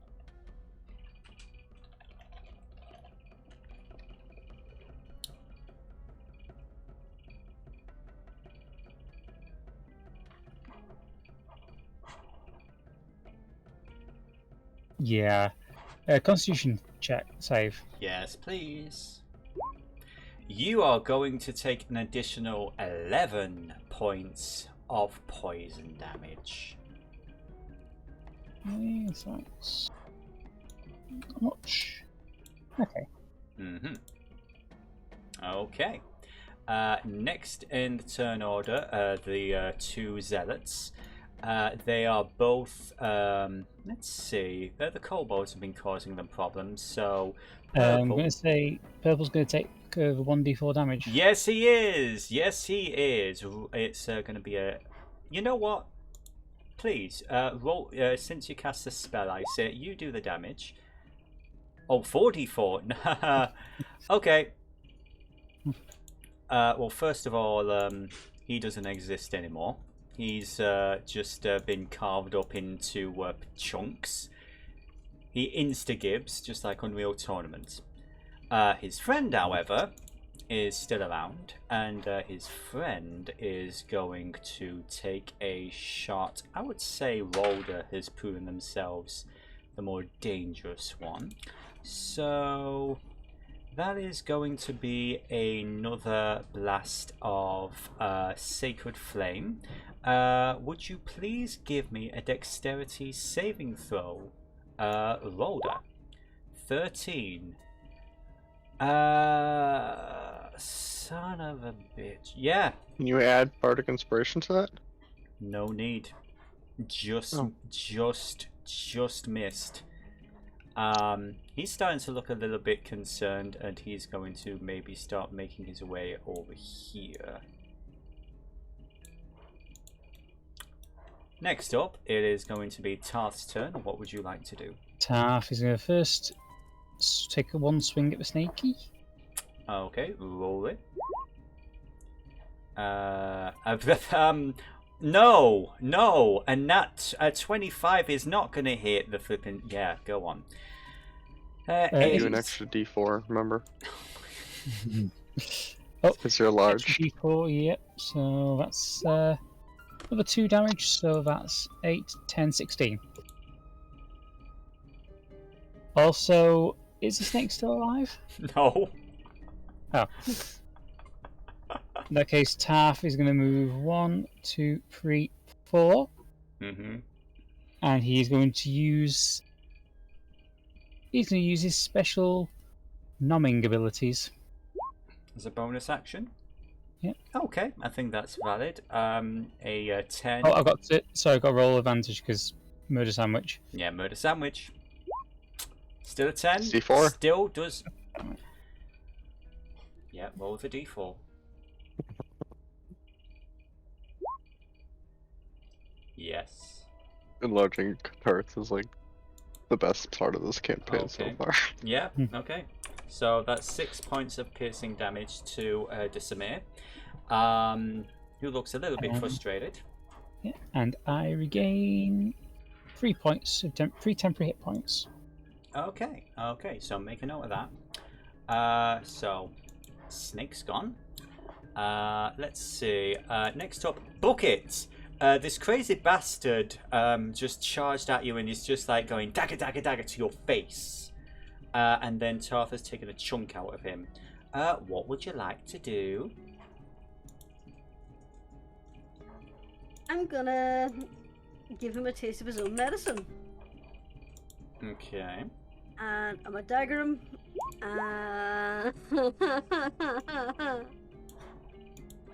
Are you? I was going to say, Taff will hiss, keep him alive for interrogation.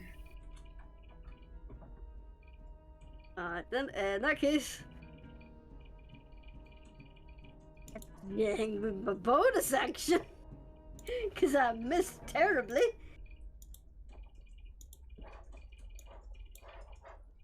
I've wasted my turn, there's nothing else I could do. Okay, fair enough. Next up, Tertra. One down, one to go. What would you like to do?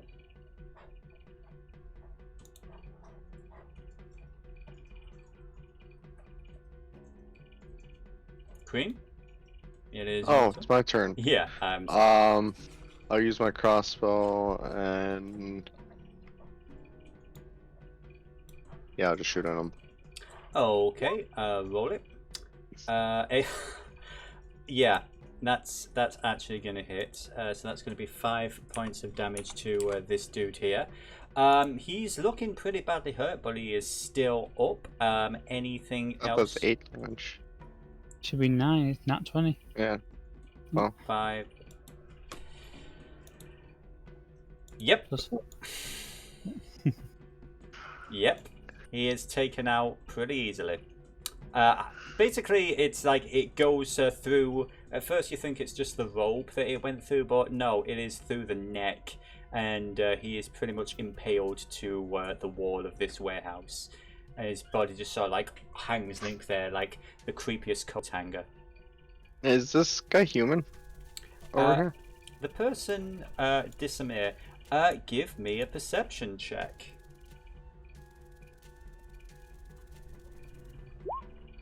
I would say you notice underneath the purple robes and gear, slight hint of green scales. That's not gonna work. Dragon. Or Yonti. He's Oh, my turn's over. humanoid. He is humanoid. You know that. Well, much. end turn. Okay, Roller, it is your turn with Disamir coming up next.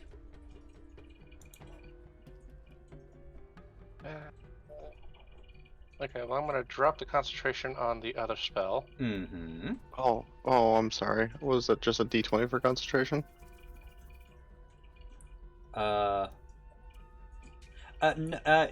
I think concentration. The concentration was to keep. So, Tertra. I know, but I have concentration Yes, too. you do. Yeah, your concentration is to keep Tarth up and running. Yeah, but I shot my crossbow, so don't I have to keep my concentration, or is that not how that works? No, that's I spells. really. Okay. It's been a while, I know. Yeah, no. Your concentration is, as far as I'm aware, it's only for spells that require concentration. You can use your crossbow and so on without issue. Oh, okay. Yeah. But yeah, Rolder, what would you like to do? I'm going to move over on the side of him. Uh-huh. Set up a second murder sandwich, and then... Or the start of one. It's an open face sandwich right now. Pretty much. A smorgasbord, if you will. And... Going to... poke. Okay. Give me 1 second. So that is a nat. Wouldn't you have advantage because of pack tactics too? Oh Yep. yes.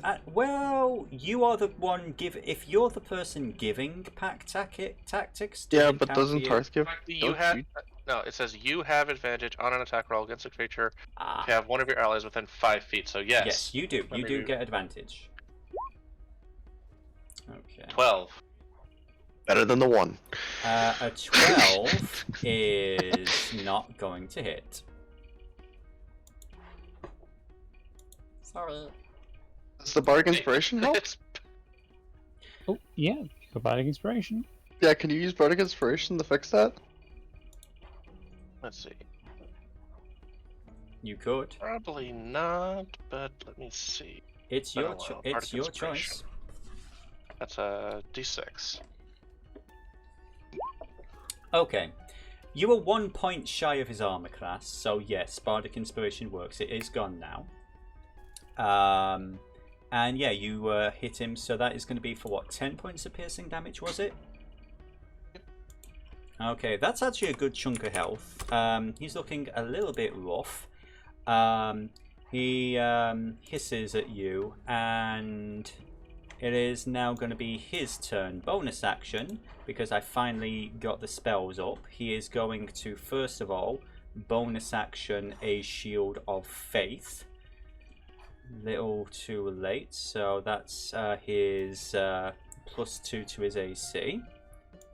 So that's going to be that. And now he is going to, looking at the group around him, he is just going to, again, I would say he's actually going to go for Rolder, because that did a good chunk of damage to... No, he's going to go for Tarth, because Tarth is literally clamping onto him. And he is going to cast a Sacred Flame. Tarth, give me a Dexterity save with disadvantage. Jeez, it's a 1 and a 2. God damn it. So, yeah, you are going to take... Let's make it... 13 points of radiant damage. Okay. Get off me, you fucking handbag. And that's going to be his turn. And the snake doesn't get a turn because the snake is dead. The zealots don't get a turn because they are dead. Next up, it is the handbag's turn. Handbag. A 1. Yes. Oh, does someone just want to tally that up for me? I refer you to my previous statement. Oh, I've also got another 4. So let's see. That is 14, 19. Okay, how would you like to do this? He just straight up the Crichton special medium-sized fire axe lodged in the spinal column. Okay. You basically slammed the axe into him. It's like, despite you can tell that at the start of the fight there was something going on. He was having trouble with his magic and everything, but the thing that did land did cause a little chunk of damage, and is like almost like a divine aura was starting to glow from him. But in spite of all that, your own divine energy is far stronger than his, and you just cleave this person all half in two as they just crumple to the floor with a hiss. As he crumples, he just goes, "The radiant abomination will devour you as well."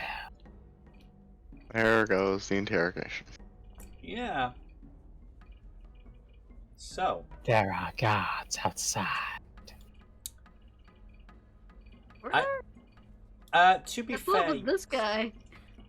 Well, there goes our hostage as well then. I will say this. The two that were at the door on the outside, basically as you came in, they followed behind, and those were the two zealots. Oh. So that was not made clear. No, I apologise. That is all good. But you are currently, I would say this for the moment, we are out of initiative, but we will be keeping this initiative for a little while. So, in that case, I think you broke him. Oh, I broke it by toy.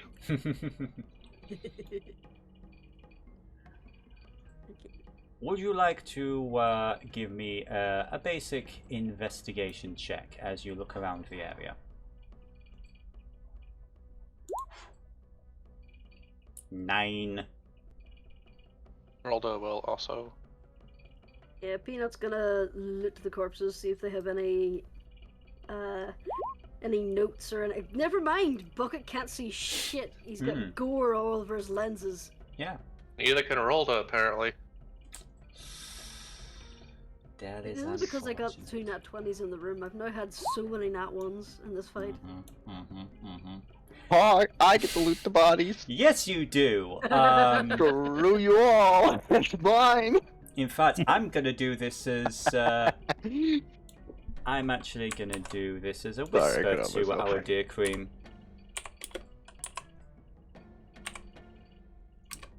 Are you typing it to me? Yeah, Nice. There you go. That's just for you. So, the space you're in at the moment, as I say, the front door was sealed shut, but there's the gangplank, the walkway. There appears to be a door towards this area over here, and there's also a large double door that leads up to a top level over there. So what would you like to do?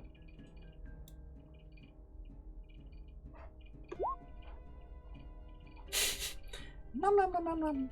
So a little bit of cannibalism like that. Technically not cannibalism. Well, this is true. Waste not. Cannibalism. Where's the door? Autophagy, yes, but not cannibalism. Which is the door we came from? Okay, you guys came from this door here. How big are these boxes? The what is it you're trying to do? And I'll give you an answer. I just like I'm just like move the boxes in front of the door. Just Okay. I will allow that. That's fine. That's not going to take you too much time. Well, Taff will assist since he is currently Godzilla. yes, exactly. Mm-hmm. Move the boxes, my minions. Drink with advantage. I am a summoner class now. I just cast spells on you. I mean, it works. It works. It gets the job done. Yeah. I would say you're able to get this this front door sealed off pretty readily. Nothing's getting through there anytime soon. Right. Can't be fault. Success. Mm-hmm. So, excuse me. What would you like to do? I guess since now that door is blocked away, we have to go the other way.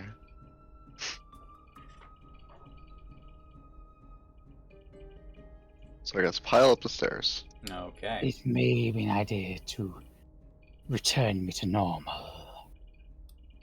Nah, I'm gonna wait a little bit. I'm gonna I look like, don't what is it? I'm just saying, a minute? What was it? I will say It says a minute. if so. it's a minute. Unfortunately, yeah, that's a shame. Yeah. But I You go will down. allow you. No. I want Tarth to go on the stairs. Well, actually, Bucket.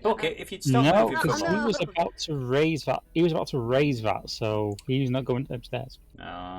Well, Bucket, as you step onto the stairs, you feel a slight creaking. But unfortunately, because Tarth is a spoil sport and didn't go on at the same time, you're fine. There was a door up here, yes? There are Yes. two doors. There is Oh, there's one two doors? over here. Oh, sorry, there's selected. There's a Perhaps door we here should go up separate sides. and a door Darth. here.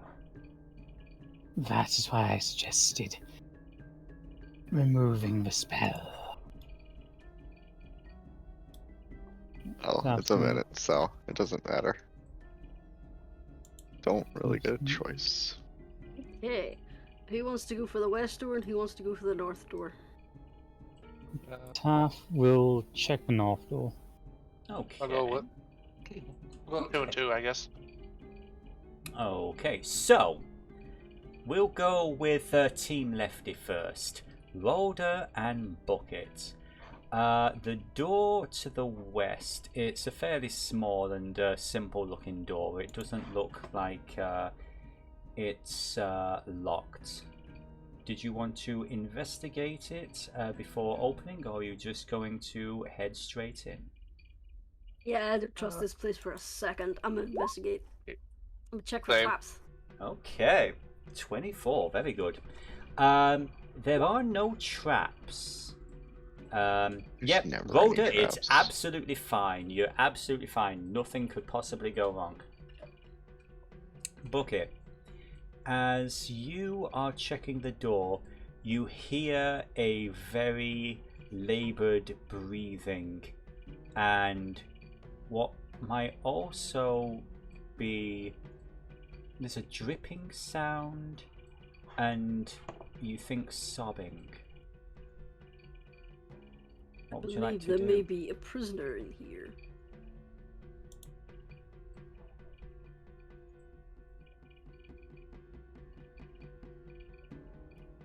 Shall I open it?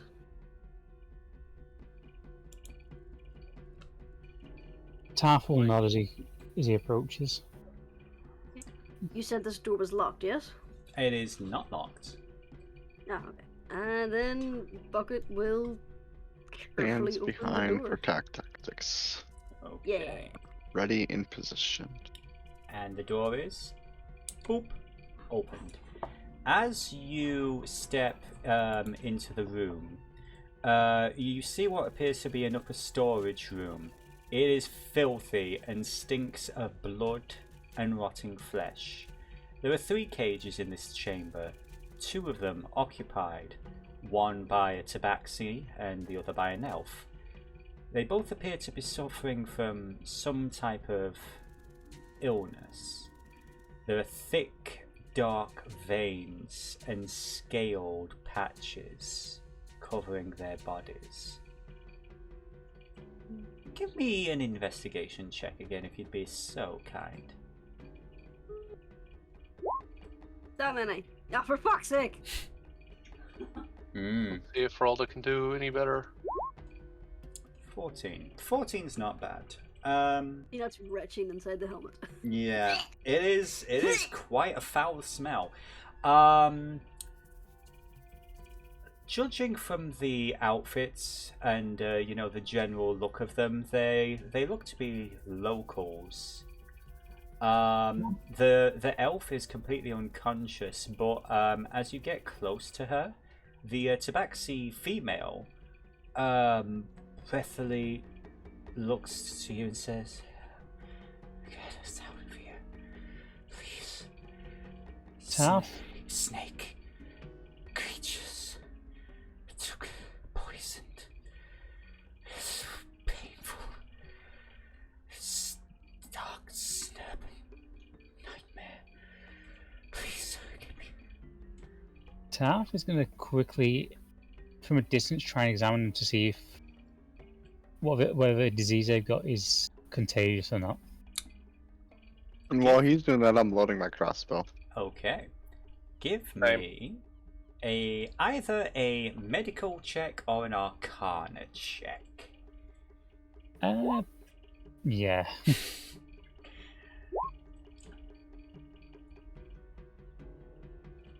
You have no idea. How can we be sure this is not contagious? I don't know. It made me swallow something. I have a really easy way. I don't know if anybody's gonna I'm like gonna. it. Mm-hmm. I mentioned this on our Saturday game, but these mics. Oh yeah, they Very don't. good They for don't pick up. whispering. Yeah, I apologize. I know you're putting on an act, but Yeah, I know. That's a valid point. She's whispering and she says, "Made me swallow. I can't. I don't know. Just get me out of here, please."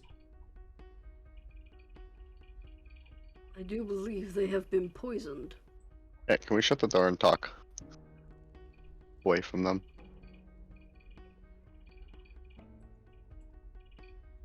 Wait here. We'll make sure it is safe.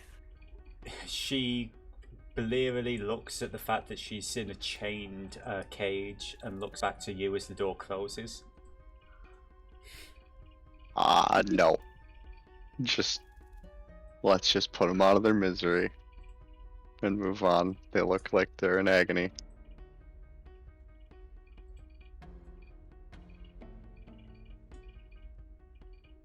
Tertia has offered genocide. What does the rest of the group think?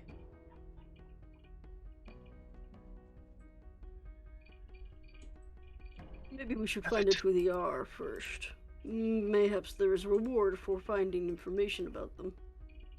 Information's still fine, then we can put them out of their misery. find out what we can.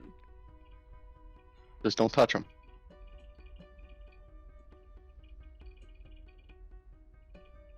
Slowly holds up a stick.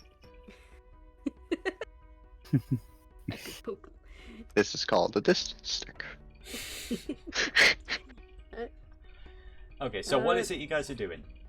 Basically, Booker's just gonna ask who they are. How did they get here? This person is, you can tell they are not all together there. They seem really out of sorts, but she explains her name is Shaded Moon. She was poisoned by snake creatures and placed in a cell. She is in unbearable agony. And the only other thing that she mentions is she keeps being haunted with visions of dark serpents.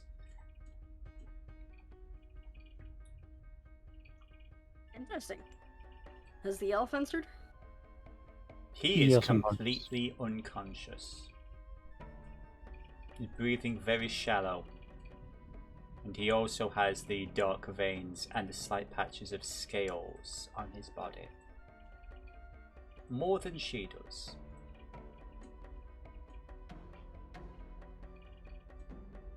Yeah, they are being mutated into something. That's why I figured put them out of their misery. Just. Bucket's gonna step out of the room. And just do the, well, you want to, gesture. I'm assuming I really don't have to roll against two defenseless fucking creatures at this point. I mean, here's my question. Who do you shoot first? Taff will go, oh, The non-awake one. So you... hold 1 second. Waiting. Let's run for this. It is possible that they could be of use with his new ability. I suppose we could try and get one of the guards. Get help. Yeah. Instead of trying to deal with this ourselves. And just outright killing somebody who might be possibly be saved. It don't look like they're savable based on the... Let's just say I have seen people ingest concoctions that cause much worse mutations and go on to be very useful.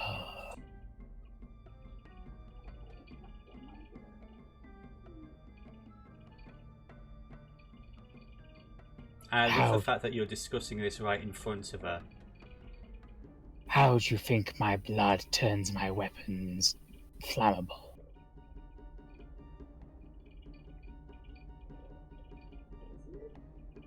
I'm right here. Yeah, we'll get to you in a minute. Shut up.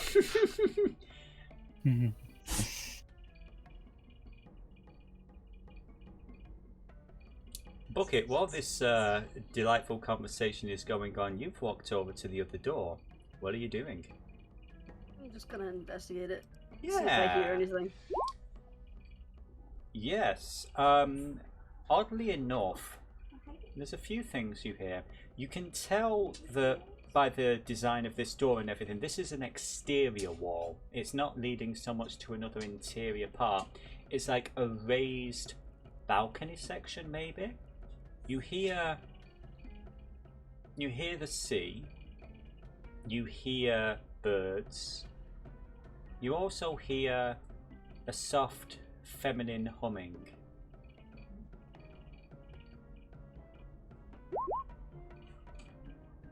Maybe more people through this door.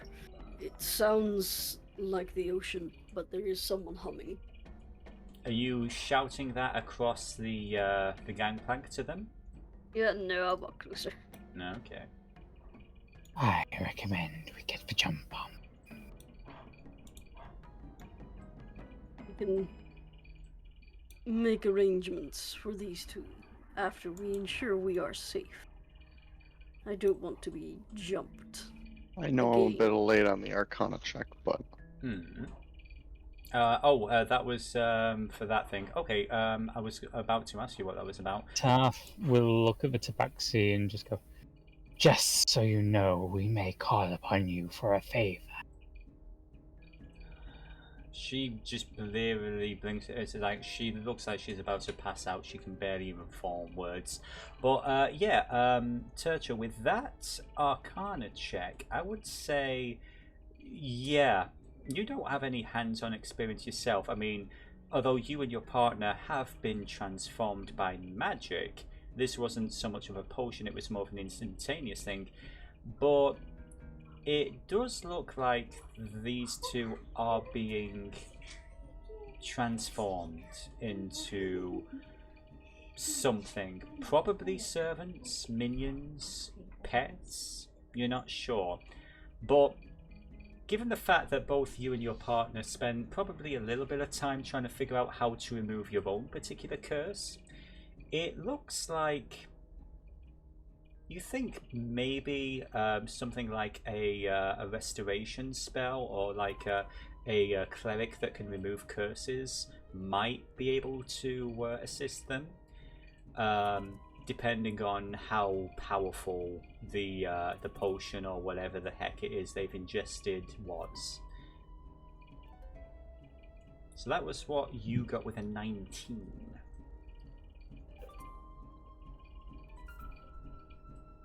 So you still want to go choppy? against the judgment of what I want to do, I'll shut the door behind me and just leave them in there, and I'll go with the group's decision, leaving them alive for now. For now. That's what we like. For now. For now. Yes, I particularly chose that word. Now. So, you all square up at the secondary door. Let me just. He's going to try and open it as quietly as he can. Okay. The door. Stand behind the group.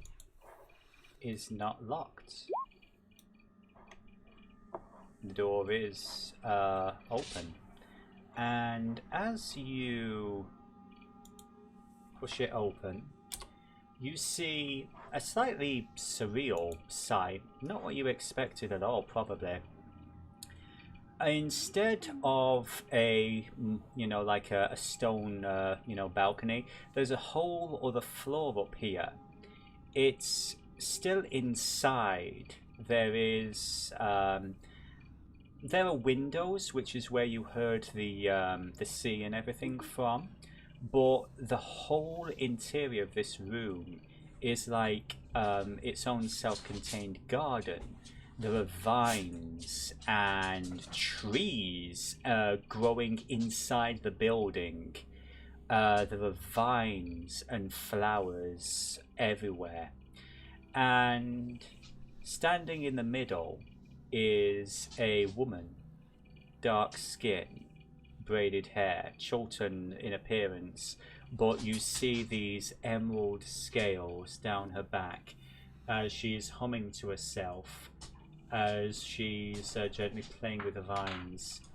As the door opens, she doesn't look to you. She says, "Do you have anything to report, de Monsieur?" What do you do? He's going to very carefully approach. I'm going to have you to stop right there. So... Those flyers at the doorway now have me very suspicious. Yeah. Yeah, totally. Yeah. What did she say? What she said was, "Do you have anything to report, Desamir?" Basically, the dude you just killed. I know this is just gonna fucking be a giant try in the dark, but yes, my lady. Everybody outside is dead. Okay. We're under attack. Okay. So bear with me a moment. Sirenscape chose that moment to crash, but it's all good. She turns around, eyebrow raised, with a bit of a smirk. "Oh no, whatever will I do?" all defenseless and by myself.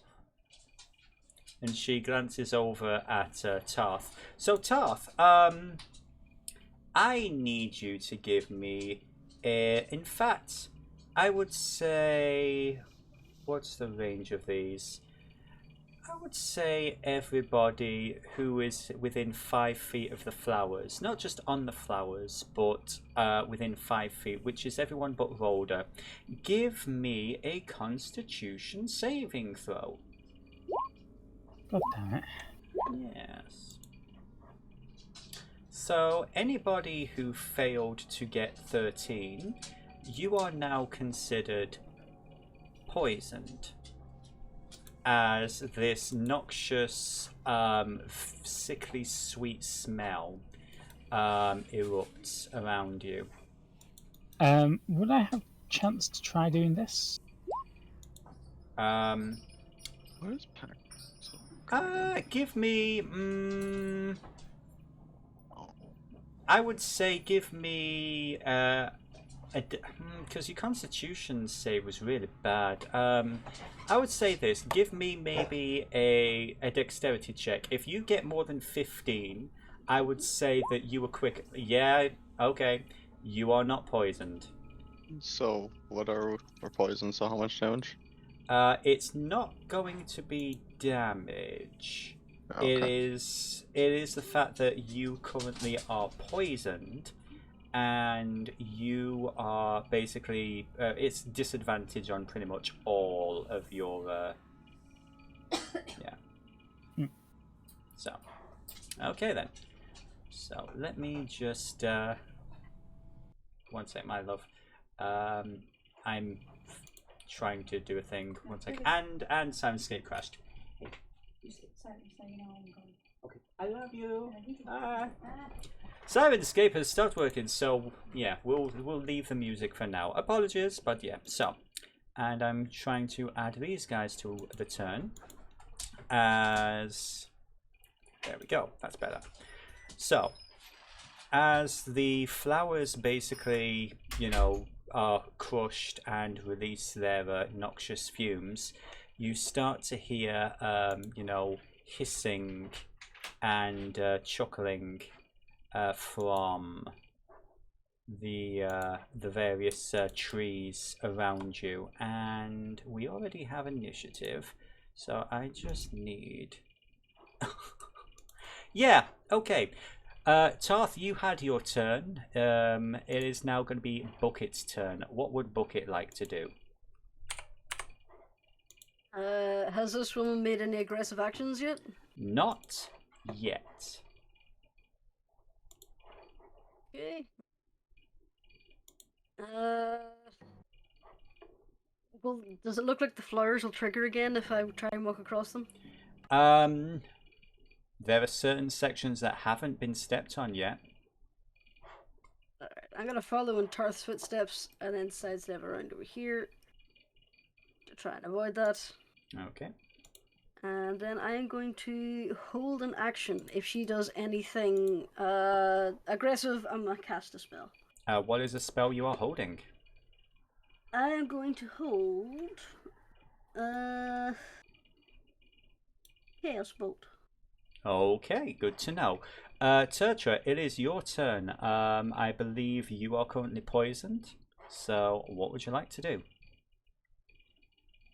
Oh, so you no longer have concentration, and Tarth is now normal size. So, if you want No, to... that was before. But I'm probably just going to cast it again. Okay. Okay, fair enough. Because I should have another spell slot for that. Mm-hmm. Yes, I do. So I'm just going to cast it again on him. Okay. So, kill. Round 2! Fight! Alright then. And, yeah, I can't. How many Bardic Inspirations does a Bard get at my level? 1? At level 3, I would assume so.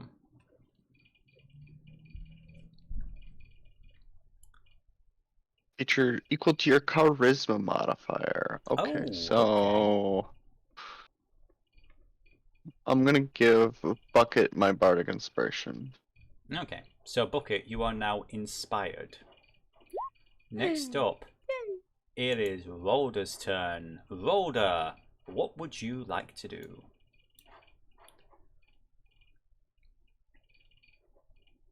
Okay. You are the only one who is outside the spray of poison from the flowers. These, I would say, these squares here have been cleared. This stuff, not so much. You would need to make a dex save to try and make your way through without triggering them. For now, I'm gonna give more bardic inspiration to Tarth. Okay. So both Bucket and Tarth are inspired. Oh. I love bards. Yeah. Yeah, I gave it to Bucket, you gave it to Tarth, so it's okay. We're good.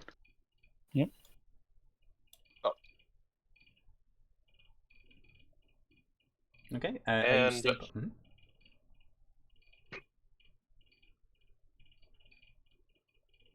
I'll come in, walk around Tarth, go and just hold my crossbow. Okay then. So next up, I would say let's get this sandwich going. So Bucket, first of all, I think that's 1, 2, do. I would say you hear a slight rustling as from the various trees and vines. They looked like they were almost part of the wall. It's like, like something out of the Mummy. But these figures, these slightly misshapen humanoid individuals, serpentine features, dark scales, empty vacant eyes, hissing jaws, fangs. They basically peel themselves away from the foliage and come towards you. I would say blue over here. This one. No, this one. Thank you. This one here is going to take a swing at you. Why did you close the character sheet? I didn't want you to do that. That is going to be... yes. So it is going to grab at you with its claws. Does a 23 hit you? You know it does. Yeah. So I would like you to take, since it was a crit, it wasn't that 20 after all. That's going to be 3, 5, 6, 7. You take 8 points of slashing damage. Its second attack, luckily for you, is only going to be a 9. So I'm assuming you avoid its bite. Yes, yes I do. Okay, that's unfortunate, but there we go. So that's his turn. The next one, it is going to start shambling this way, and it is going to try and do the same with Tarth.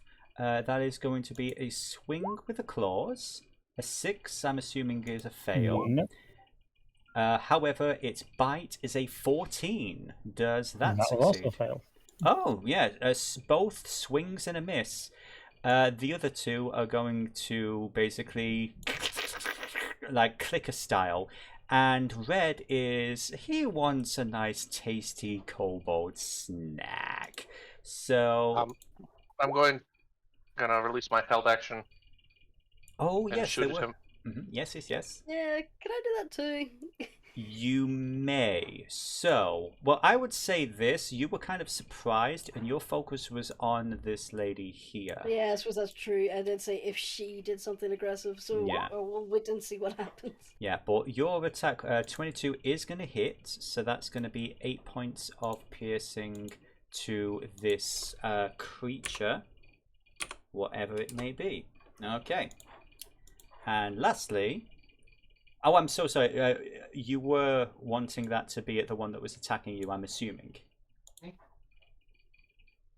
That's for Isa. You were attacking the red one, yeah? Yep. Okay. And then this guy, I'd say he's going to get to about here with Tarth. And let's see, a swing and a chomp. The swing definitely goes wide. Basically, you've seen like various zombie games where they're just like flailing madly, but the jaws, they clamp down hard with a natural 20. That's going to be 7, 8, 9, 10, 11, 12 points of damage to you. That would be piercing damage.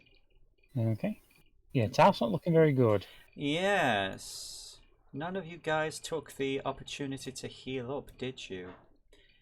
Next up, it's going to be... Well, I never took damage last round. Neither did I.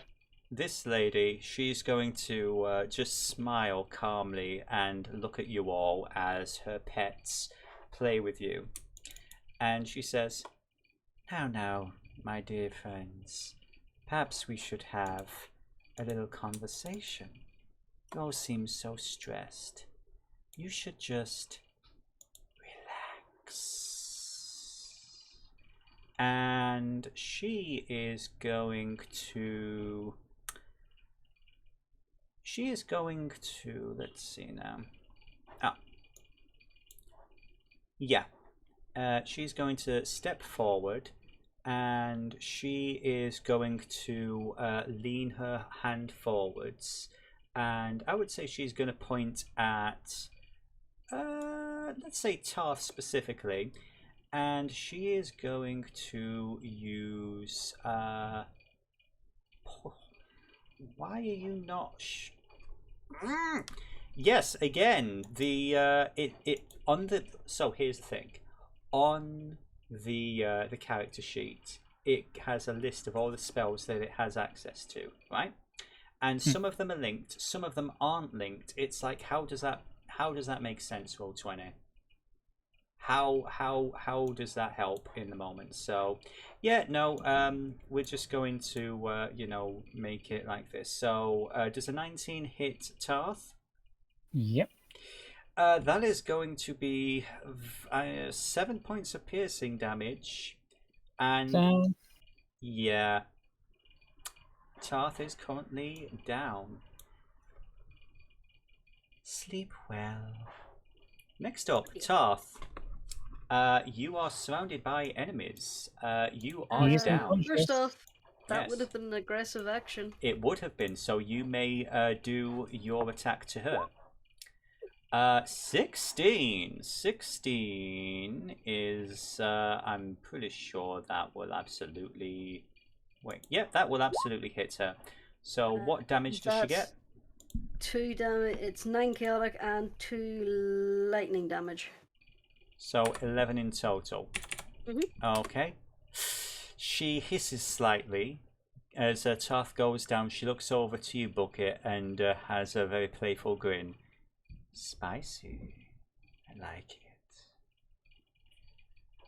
I am deeply uncomfortable. Good. That will change. Tarth, as you are down, would you like to give me a death saving throw? If you'd be so kind. That is... Shit, he's unconscious? I thought she put him to sleep. No, he's down. Yeah, the plan was she was going to use sleep and everything, but then I double checked the... again, things aren't working right, so I'm just like, fuck it, just shoot him. So, it's a type of sleep. Far more permanent. I'm so glad that wasn't a 1. I was panicking then. So, as one failed save, Bucket, it is your turn. Big Boy Tarth is down. You are surrounded by hissing creatures. What would you like to do in this moment? I fucking remember if the kobolds have healing. All of you have potions on you. That is true. Bucket is going to. Oh, I need the action to give him a potion. So I can't disengage. Bonus. Look. Hey, in my opinion, it's a bonus action to heal yourself. An action to force someone else to do it. Yeah.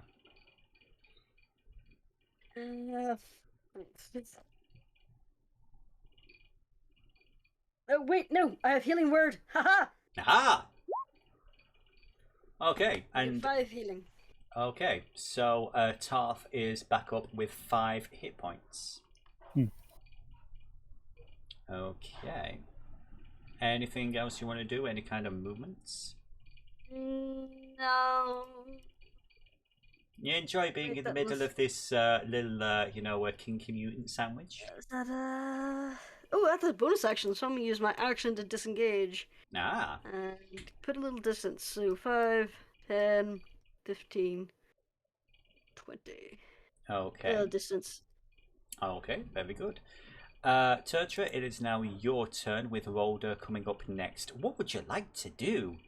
Your summon has fallen, and now it's back up. Why is Specky on top of me? Don't kink shame Specky. It's just I couldn't grab my character. I'm going to step 5 feet here. Cast Cure Wounds on Tarth. Roll me your d8.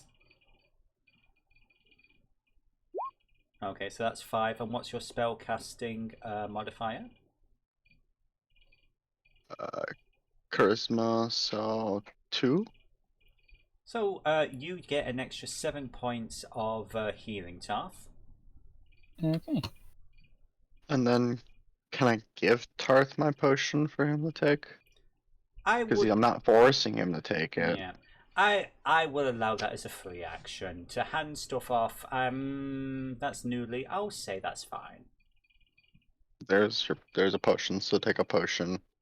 Pretty sure Tarth already has potions on He him. does. He Well, already I'm has giving him them. another one. Okay. Okay. 2 potions of healing. And I guess I'll stay where I'm at so I can get back tactics. Okay. Because I can't do anything else. Okay. Rolder, it is your turn, and the swarm of broodlings are after you. What would you like to do? Let's see.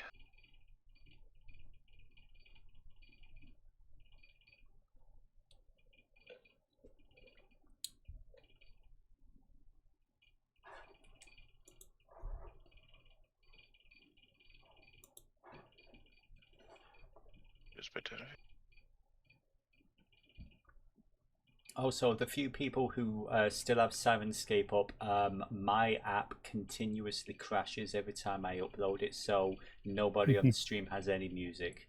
And I spent forever putting all this together. I'm just like, thanks, technology. Thank you so much. But yeah, what would you like to do, Rolder? Reading over my shit again real fast. Okay, so I'm gonna try and pokey poke at red guy. Okay, make red dead. I utterly fucking miss. Yeah. Well, pack tactics. Pack tactics. There we go. 20 will hit. So that's going to be just 4 points of piercing damage to this creature. Tactics have saved us so much today. Okay, and then I have my blade flourish, and I'm going to. So your walking speed increases by 10. So yeah, okay. So which one of these flourishes are you using? Because you've got 4 different options here.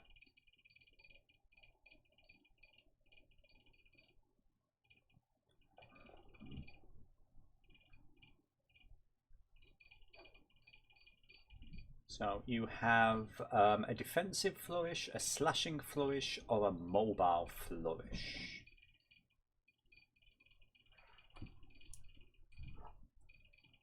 I'll do the mobile. Yeah, so you expend one of your bardic inspirations to deal extra damage equal to the number you roll on your, I'm assuming the bardic inspiration die, yeah? So roll it and do some extra damage to red. Oh, unfortunate. Some is better than none. And then he gets.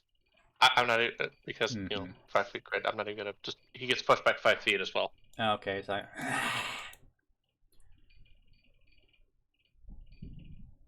Okay. Anything else you want to do?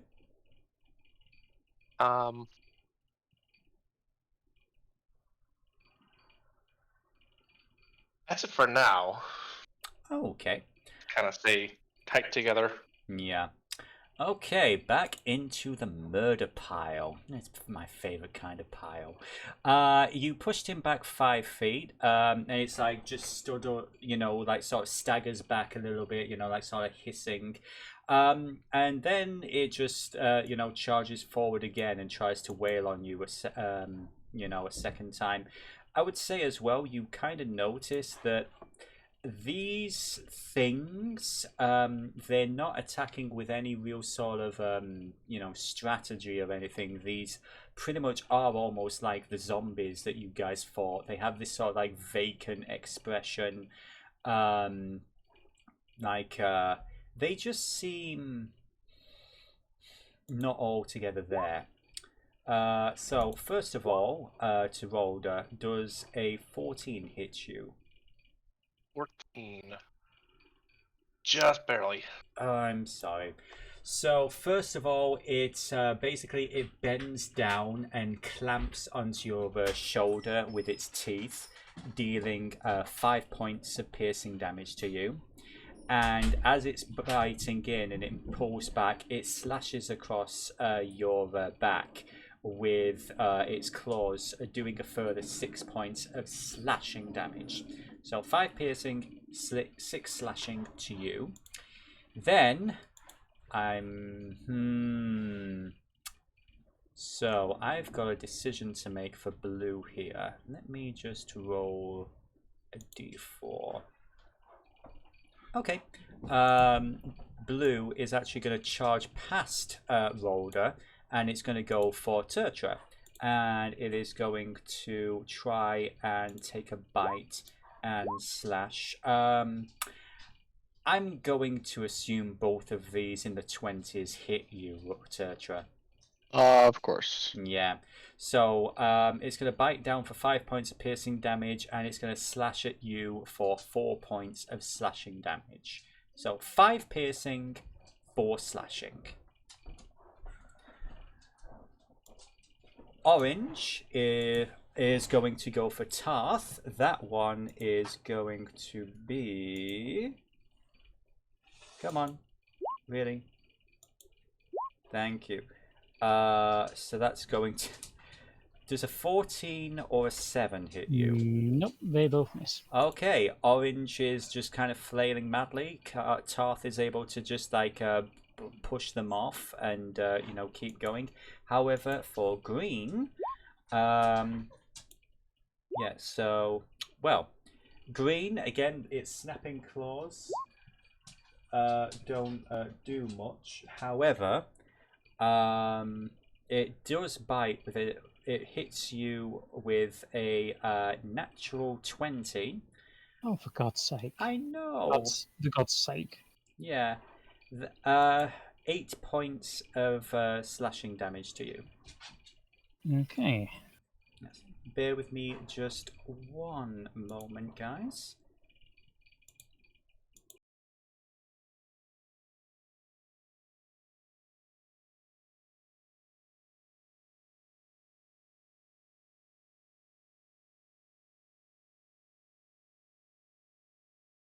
So I was just checking in with my wife. It's apparently very cold and windy outside, so.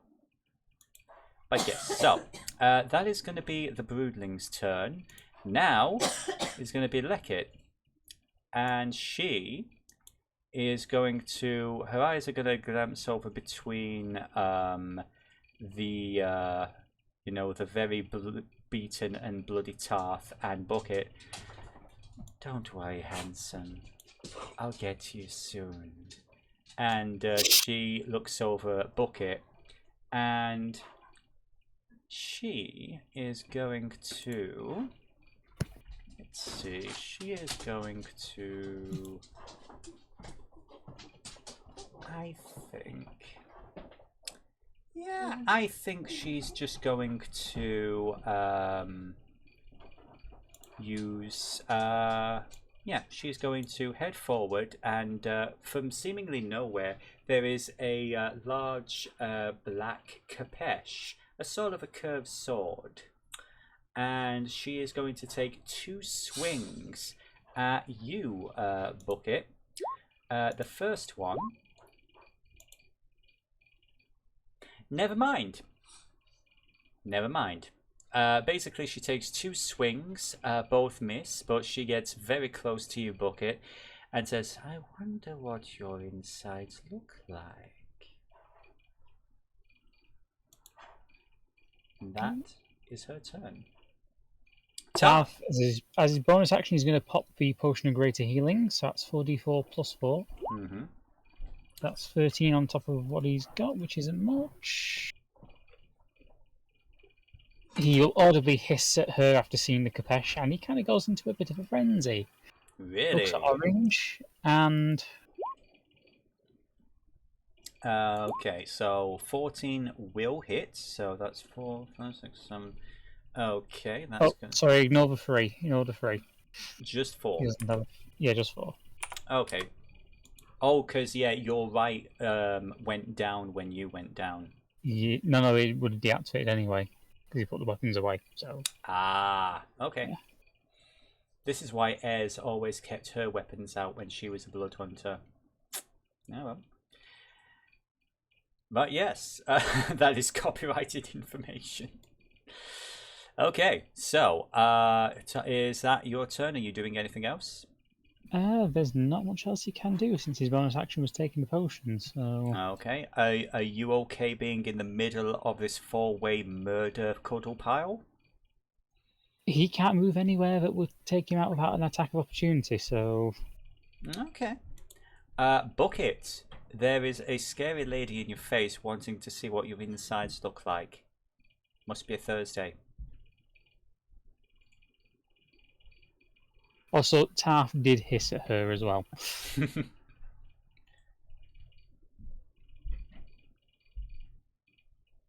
Nicola! Oh, sorry, I was muted. Ah. I'm gonna try and poke back with dual wielding. So, 1. Oh, god damn it! That is a nope. She's just, again, while you were basically, while she hit you, and it didn't, basically, the blows just landed across your armor. She's like looking around for like a way in, and she's just, again, serpentine, just weaving and dodging. She's just like really enjoying the, she's being very playful about this, just enjoying the fight. But yeah, you don't get any kind of purchase there, unfortunately. Any kind of bonus actions or anything? I use my bonus action for the offhand strike. I see. Are you staying put? Yep. Okay. Tertra, it is your turn, and Rolda is coming up next. You are surrounded. What would you like to do? Well, I feel like this is a losing battle.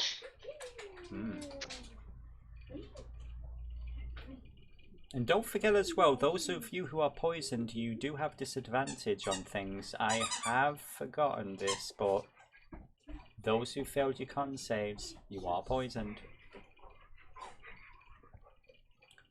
Which I believe was Bucket and Tertra, unless I'm mistaken. Yep. No, I didn't get poisoned. Oh, so it's just Tertra. Just me, but I really haven't done anything besides just cast 2 spells.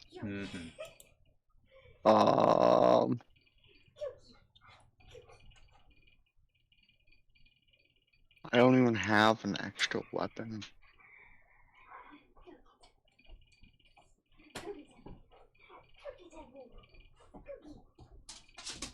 There's like so little I can do. He's just a little boy, just trying his best. I guess I'm gonna take a 5-foot step back. Okay. You will get an opportunity attack from green. That's just going to be a basic melee. Yeah, I guess that is. I'm stepping on a green. Shit. Yeah, no, it's okay. I mean, that's one less reaction he gets. So, let's see. That's going to be just a swing with the claws. Does Yeah, a I'll do 16 it. hit you? Yeah, it does. Okay. You take 4 points of slashing damage as you step out of the combat with him. Alright, well. I'll just then shoot a bitch over there with my crossbow because I feel like at this point the battle's gonna end maybe if we either kill her or it's not. That's a natural No, 20. Yeah, but I don't have. The disadvantage because of the poison. Oh, dude. Sorry. It's okay. Aww. Rhoda, your turn. Save us all. Either that or we gotta get the fuck out of here, hun.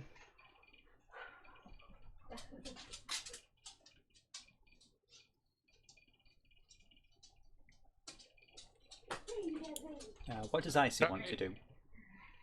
Could I still get past Tarth? Yeah. You can easily go through other. You can go through friendly players' squares without issue. In my opinion. And I'm going to disengage. Okay. And uno, dos, tres, cuatro. Okay. Fuck out of the room. Okay. Any actions, or was disengage a bonus action or your full action? If I can use it as a bonus action, then going to. See, that's my question because I keep forgetting. Is disengage a full action? It is, yes. It is. Oh, okay then. Then let's see. So technically, you still have a bonus action.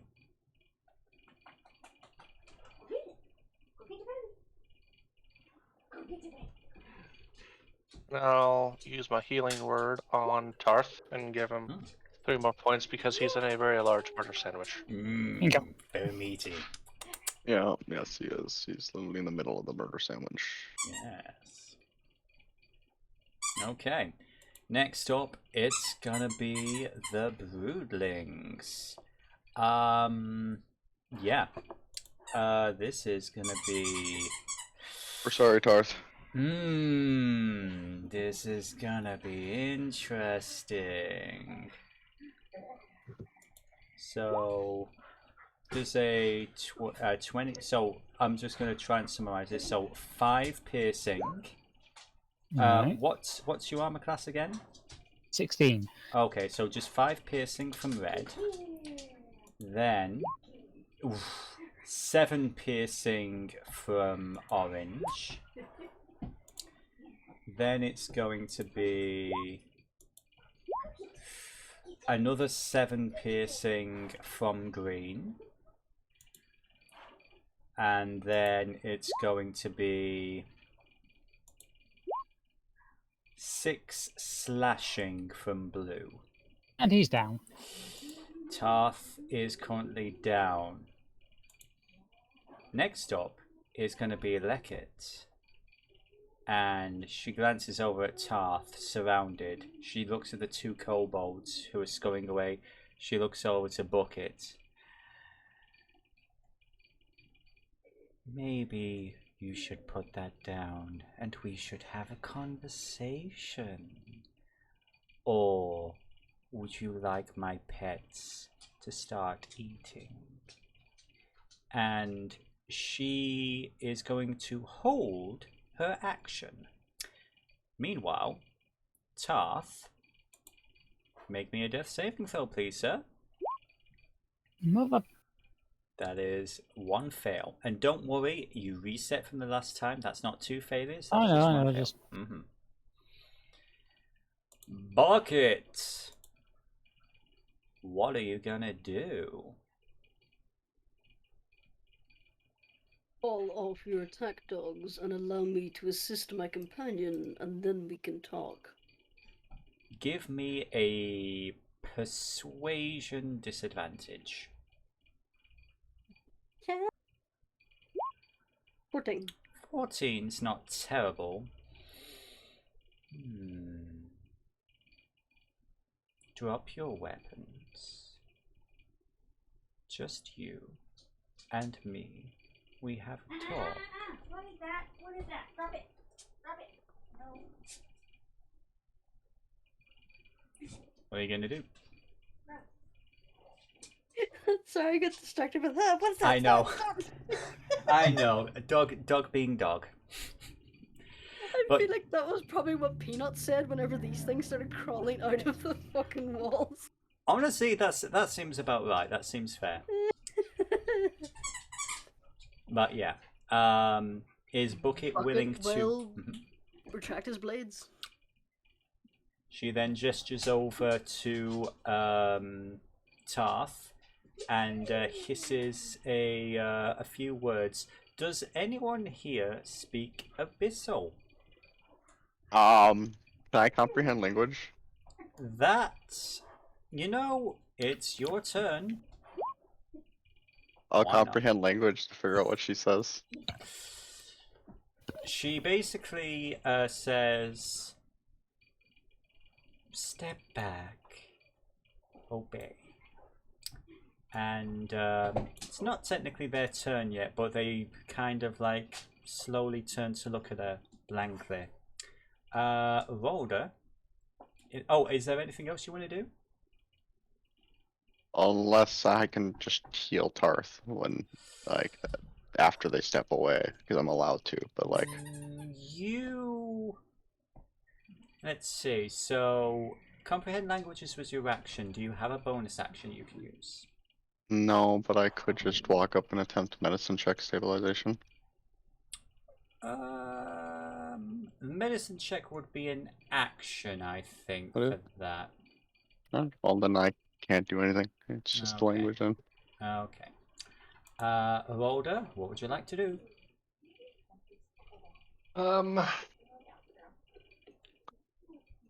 If they're backing off, then 9 to 5, 10, get up to Tarth. And give him as much healing as I can. I'm going to cast Cure Wounds as my action. And then Healing Word as my bonus. Okay. Okay. Tarth, you are now back up and you are surrounded by these strange zombie-like creatures who I would say on their turn they kind of take a step back. They don't they stay within the basic space and everything, but they're not actively attacking. They're just all 4 of them are just like looking in your general vicinity, and they look like they're waiting for orders. Meanwhile, Bucket, your new friend has her arm lazily draped around yours, and the Kapesh has kind of found its way between a few of the different plates of your armor and is very lightly tapping your inner chassis. So, the only reason Demasir would have brought you here is if you were looking for information about my property, tell me, what do you know? I Now, am not entirely sure. I have a question for technically Tarth is next in the initiative order. Is Tarth going to initiate any kind of hostile action? Tar will hiss warningly at the creatures. They just blankly stare at you. Down boy. He's going to stare at this woman. She disregards you for the moment. She's busy having a conversation with Bucket. Just in the background. You give up? I know, right? So cute. But yeah, she. What was the exact response to the question? I apologize. Bucket is unsure what is going on. Or at least that's the act he's going to put on. Give me a deception check. That's that. 10. Okay, she is going to do.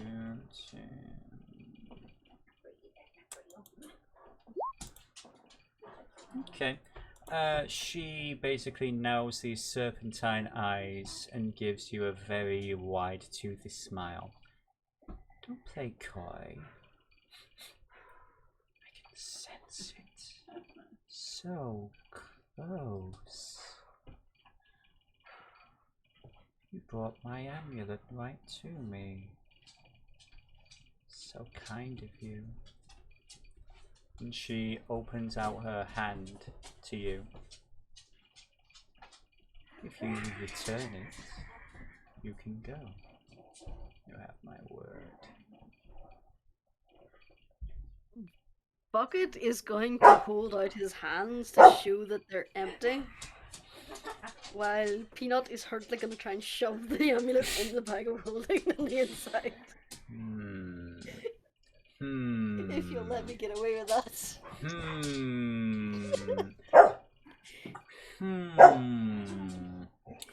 I would say eyes are narrow, and you're going to hear a slight creaking sound as one of your front plates is being slowly pried open, and she's looking.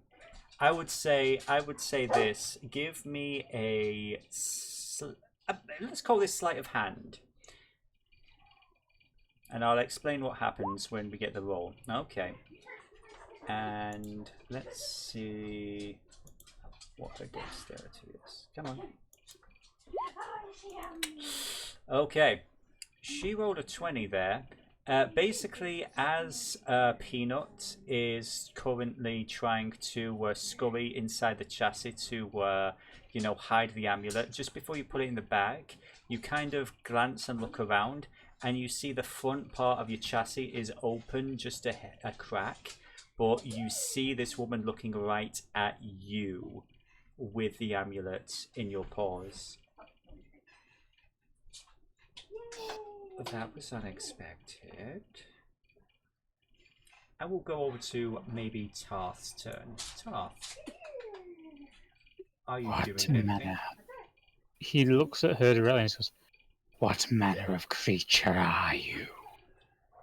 She blinks a little and just turns away from Bucket for a moment.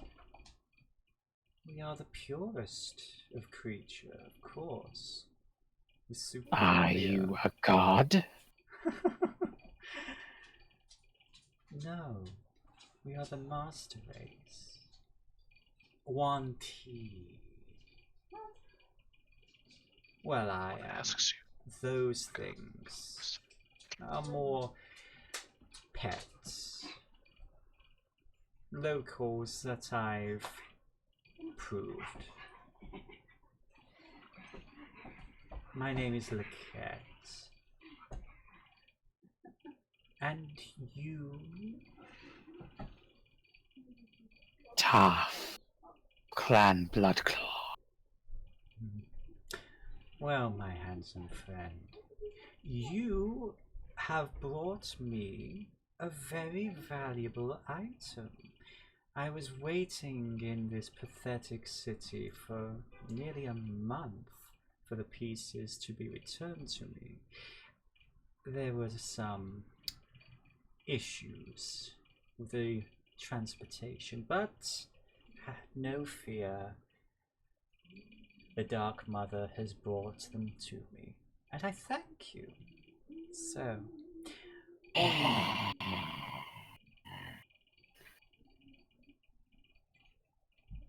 was that in relation to the Dark Mother? Yes. Okay. All you have to do is hand them over, and I would say this actually. I'm actually going to retcon that a little because there is a misunderstanding of the player there, and not to get this going too far. The Night Serpent has brought them. Right. Yeah. Fair enough. The Night Serpent, not the Dark Mother, the Night Serpent. So, simply give me my property and you may go. Unless you wish to become part of my collection. You've been very... You would have to. I would die first. By all means. And we can assume that combat has resumed. Bucket, what would you like to do? She clicked her fingers, and these guys are now acting aggressive again. Yes. Okay. On the run. Running is probably the best option. So he's going to disengage. He's going to use his bonus action to quaff his experimental elixir, which is...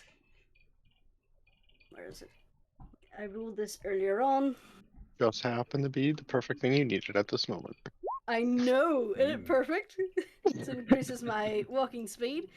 So that is 5, 10, 15, 20, 25, 30, 35, 40, and Bug is just going to go, run! Okay. I would say that's you. Actually, how high is this railing? I would say it's about 10 feet. 15 feet. Call it 15.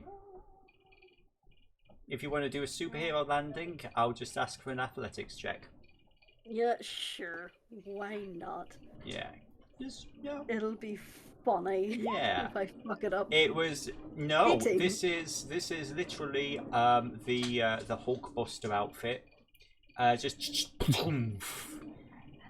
perfect landing. So that is Bucket's turn. I would assume that Tertra, you will do the same. I am curious now if she is smart enough to figure out what is actually going on, or does she think that there's just a bunch of squirrels inside this suit? We may find out. Anyway, sorry, I interrupted. Go ahead, darling. Good. Yeah, I follow in suit. Okay. And athletics check, of course, right? Yep. Yeah, sure. Can I do acrobatics instead? Yeah, feel free. Give it a bit of flavour. That's a 7. So you are going to take...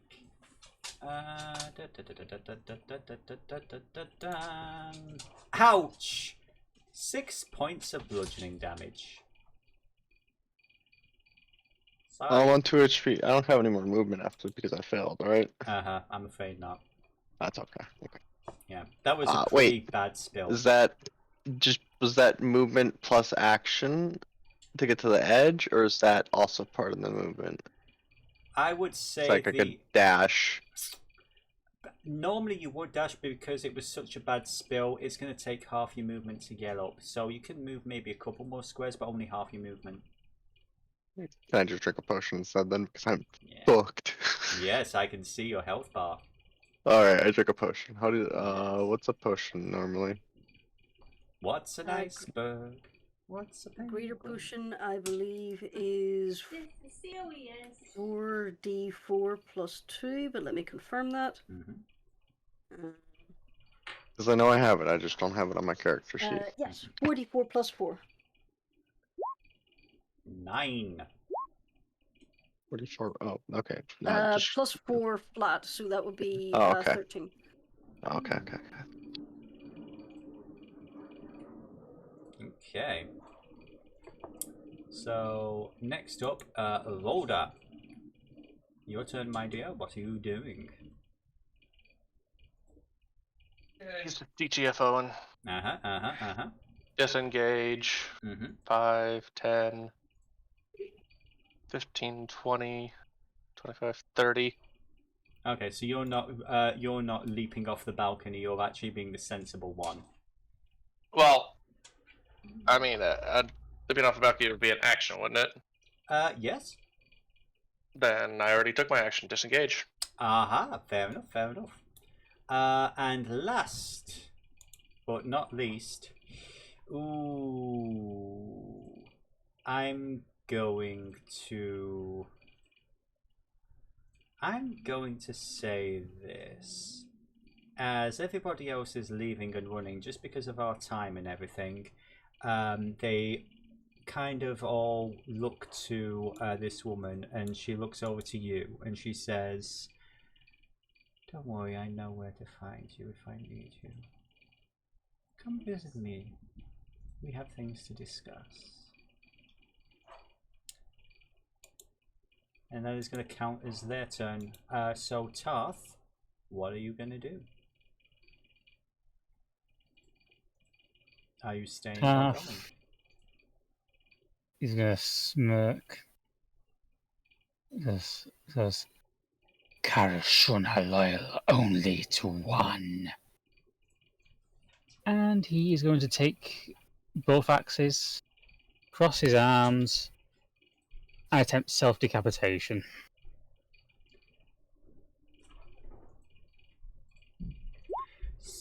And that will hit. So, let's just rewind a moment. I think we went from... Yeah, sorry, I think my brain was going through a tunnel. Okay, let's just wind the clock back a second. And side note, Sephi, I know you love making new characters, but dude, he knows he's not going to survive, so well, he just wants to give her a middle finger. Okay, but here's the thing, my friend.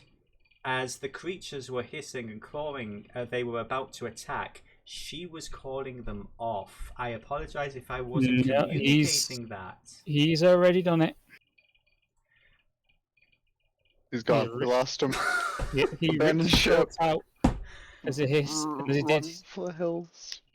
as he did so, he hissed, "Anzilu will return." Okay. Hey then. Okay. Man down! Abandoned ship! Run away! So, I would say this, we are going to end things as the three of you are fleeing from this warehouse scene. Is she gonna let us flee? Because we still gotta worry about a pile of boxes that my retarded ass decided to put in the fucking way. You know what? I didn't hate to remind you about it. But my retarded ass thought about putting boxes in the way, so... Oh, I don't feel well. Oh, no. And we lost the beefcake to smash the boxes away, so... We have a robot. Yeah, you have a robot. I would say... Yeah, well... I'd say this, gang. That's the perfect question to pause. And who knows? We might find out next session. We got a couple of weeks if we play this again. I don't know. That's an amazing cliffhanger to end on for a future point. Oh jeez. Oh golly. Oh wow. Just I'm laughing so much I need the bathroom again. I'm in physical pain. That was wonderful. I will be back shortly. Except in terms of the stream, we're going to end that there. That was a perfect return to this absolute clusterfuck. Thank you for joining. Apologies for Simonscape absolutely murdering the audio halfway through. But yeah, that sure happened. Layla?